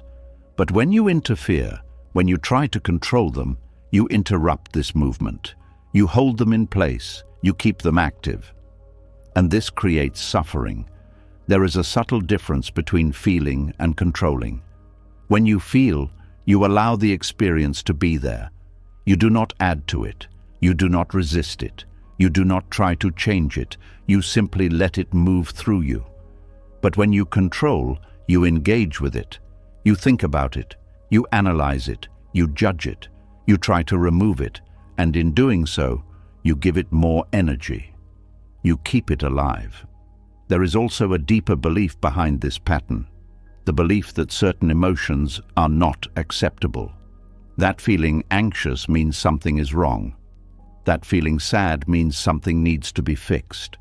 That feeling uncomfortable means something must be changed. And this belief creates resistance, because now, every time a feeling arises, the mind reacts as if it is a threat, as if it needs to be handled, as if it cannot be allowed to exist on its own. This is where control becomes internal. You are no longer trying to control situations. You are trying to control your own experience, trying to shape how you feel, trying to maintain a certain emotional state. But this effort is exhausting. Because emotions are not fixed. They change, they shift, they move in ways you cannot fully predict. And when you try to hold them in place or push them away, you create tension. There is a moment where this becomes visible. A moment where you notice that the more you try to get rid of a feeling, the stronger it becomes. That the more you think about it, the more present it feels. That the more you resist it, the longer it stays. And in that moment, something opens. Because you begin to see that the problem is not the emotion itself. It is the resistance to it, the effort to control it, the need to make it go away. This realization creates space to try something different. Instead of reacting, you pause. You allow the feeling to be there, not as something you like, but as something you are not trying to change. You feel it in the body, without adding a story, without trying to understand it fully, without trying to fix it. At first, this feels unfamiliar. The mind wants to step in.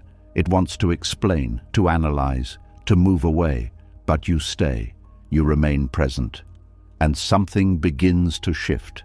The intensity of the feeling changes, not because you did something to it, but because you stopped interfering. You allowed it to move. And this movement is natural, because emotions are not permanent. They do not stay forever. They only appear to stay when they are being held in place, when they are being fed with attention, with resistance, with control. When you stop feeding them, they change, they soften, they pass.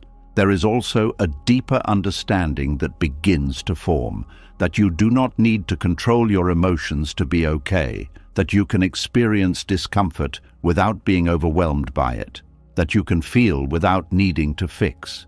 This understanding creates freedom, because you are no longer afraid of what you feel. You are no longer trying to avoid certain emotions. You are allowing the full range of experience. And this creates stability. Not the stability of always feeling good, but the stability of being able to remain present regardless of how you feel. This is a different kind of strength, a strength that does not come from control, but from acceptance, from allowing what is there without needing it to be different. There will still be moments where the mind reacts, moments where it tries to control the feeling again, to analyze, to fix, to escape. But now you can see it. You can notice the pattern. You can feel the urge to move away. And instead of following it, you stay. You return to the experience. You allow it to be. And in that allowing, the pattern begins to weaken, because it is no longer being reinforced. There is also a quiet trust that begins to grow, a trust that emotions can move on their own, that they do not need your control to pass, that they have their own rhythm, their own flow. And when you allow that flow, something changes.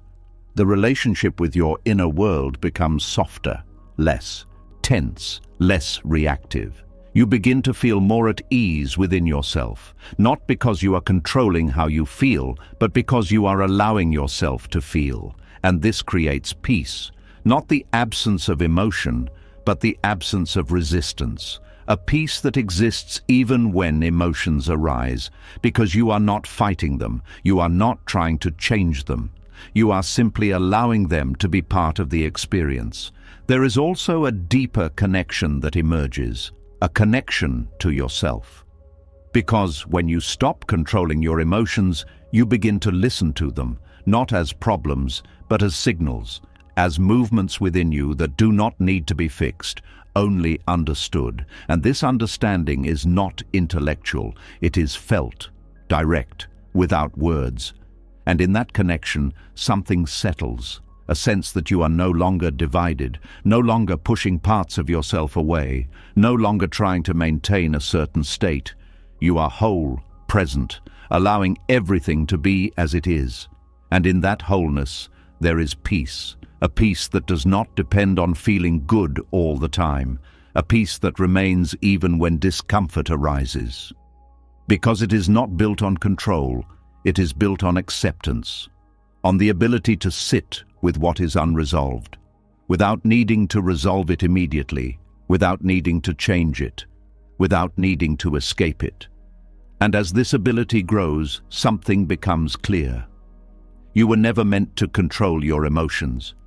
You were meant to experience them, to let them move, to let them pass.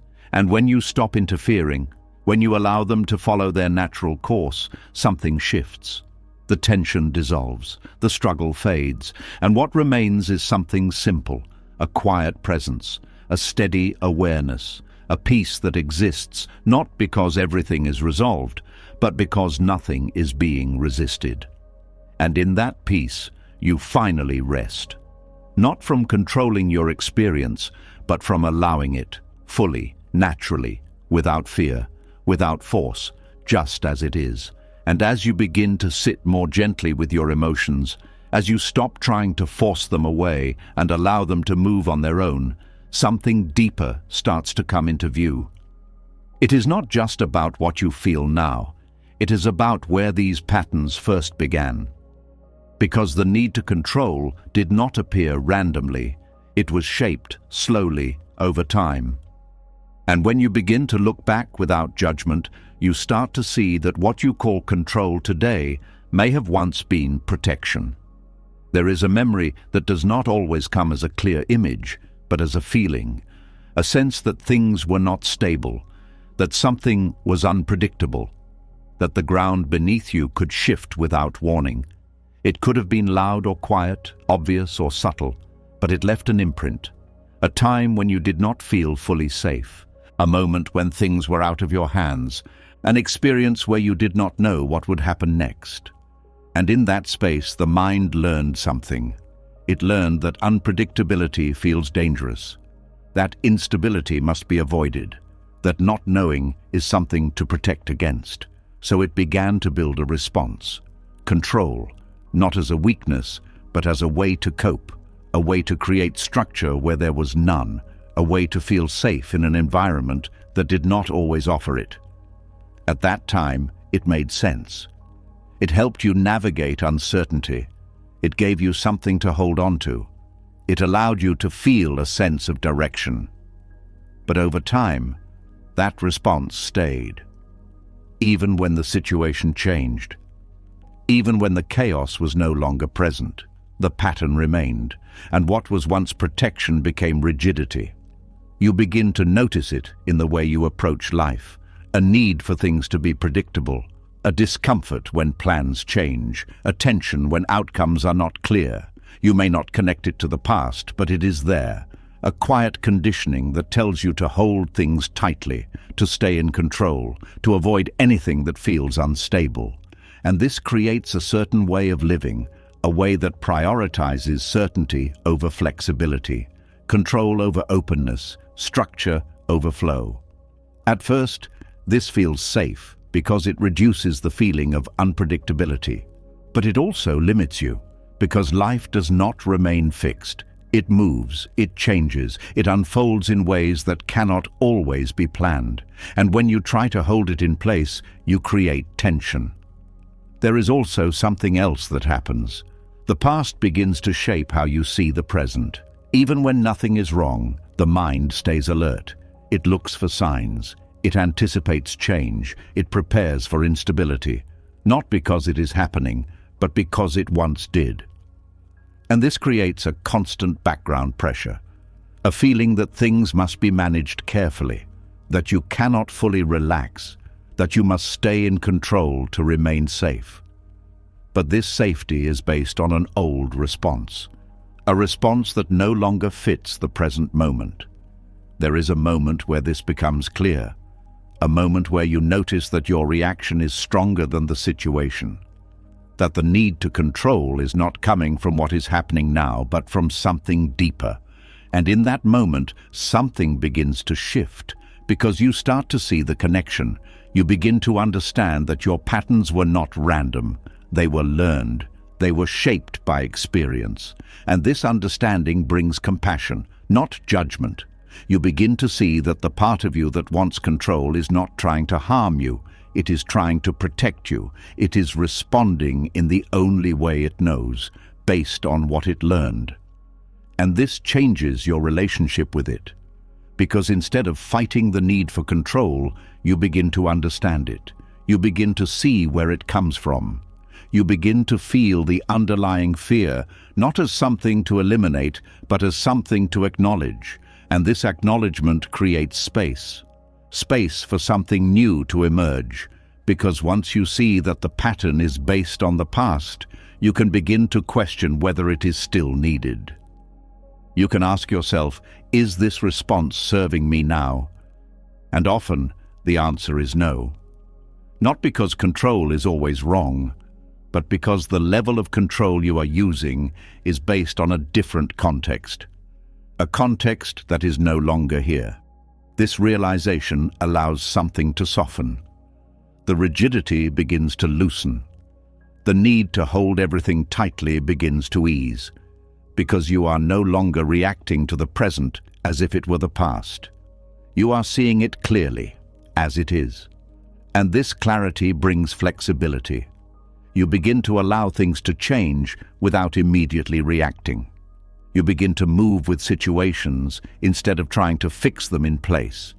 You begin to trust that not everything needs to be controlled to remain stable. There is also a deeper shift that happens. You start to feel safe in a different way. Not through control, but through presence. Not through rigidity, but through awareness. You begin to realize that safety does not come from preventing change. It comes from your ability to meet change as it happens, to remain grounded even when things move, to stay present even when outcomes are not certain. This kind of safety is not fragile. It does not depend on things staying the same. It exists within you. And as this understanding deepens, something begins to settle. The old patterns lose their intensity, not because you force them away, but because you no longer rely on them in the same way. You begin to respond differently, not from fear, but from clarity. Not from past conditioning, but from present awareness. And this creates freedom. A freedom from the rigidity that once felt necessary. A freedom to experience life without holding it too tightly. A freedom to allow movement, change, and uncertainty without immediately reacting. There will still be moments where the old response appears. Moments where the mind reaches for control, but now you can see it. You can recognize it as a learned pattern. You can feel the urge without being driven by it. And instead of tightening, you soften. You allow the moment to unfold. You stay present, and in that presence, the pattern begins to lose its power. Because it is no longer being reinforced, it is being seen. And seeing brings change. There is also a quiet healing that takes place. Not by revisiting the past in a heavy way, but by releasing its hold on the present. By allowing yourself to respond differently now. By giving yourself the space that may not have been there before. And this healing is gentle. It does not require force. It does not require fixing everything. It simply requires awareness. A willingness to see what is happening, to understand where it comes from, and to allow something new to emerge. As this continues, you begin to feel lighter, less rigid, less tense, more open, because you are no longer carrying the need to control everything. You are allowing life to move, as it does, naturally. And in that movement, something becomes clear. You were never meant to stay in control at all times. You were only trying to feel safe. And now you are learning that safety does not require control. It requires presence. It requires trust. It requires the ability to be here without holding on to the past. And in that realization, something shifts deeply. The need to control begins to fade. The rigidity dissolves. And what remains is something simple, a quiet flexibility, a steady awareness, a peace that is not built on holding things together, but on allowing them to be. And in that peace, you finally rest. Not because everything is certain, but because you no longer need it to be. You are here, present, unburdened, and free. You spent so much of your life trying to hold everything together, trying to predict, control, fix, and understand every piece of your experience, believing that peace would finally come when everything made sense, when nothing was left uncertain, when nothing could go wrong. But now you see it clearly. The more you tried to control life, the further peace moved away from you. You saw how control disguised itself as protection, how it hid inside overthinking, inside relationships, inside your identity, inside your emotions, and even inside your past. You saw how it created tension where there was none, how it turned uncertainty into fear, how it made you carry what was never yours and chase answers that never brought relief. And now something has shifted. You are no longer trying to force life into a shape you can manage. You are no longer trying to control every outcome, every feeling, every reaction. You are allowing things to move as they are. You are trusting what unfolds. You are staying present even when things are unclear. And in that presence, you found something deeper than control. You found peace. Not the kind that depends on certainty, not the kind that waits for everything to be perfect, but the kind that exists right here when you stop interfering, when you stop resisting, when you stop trying to hold everything together. So, if you made it this far, type "I release control" in the comments, not for me but for you, as a quiet decision, as a reminder that you are choosing peace over pressure, presence over prediction, and trust over fear. And if this spoke to you, if something inside you shifted even slightly, then subscribe and turn on notifications, because this is just the beginning. There is more clarity, more freedom, more peace waiting for you. Stay present, stay aware, and I will see you in the next one.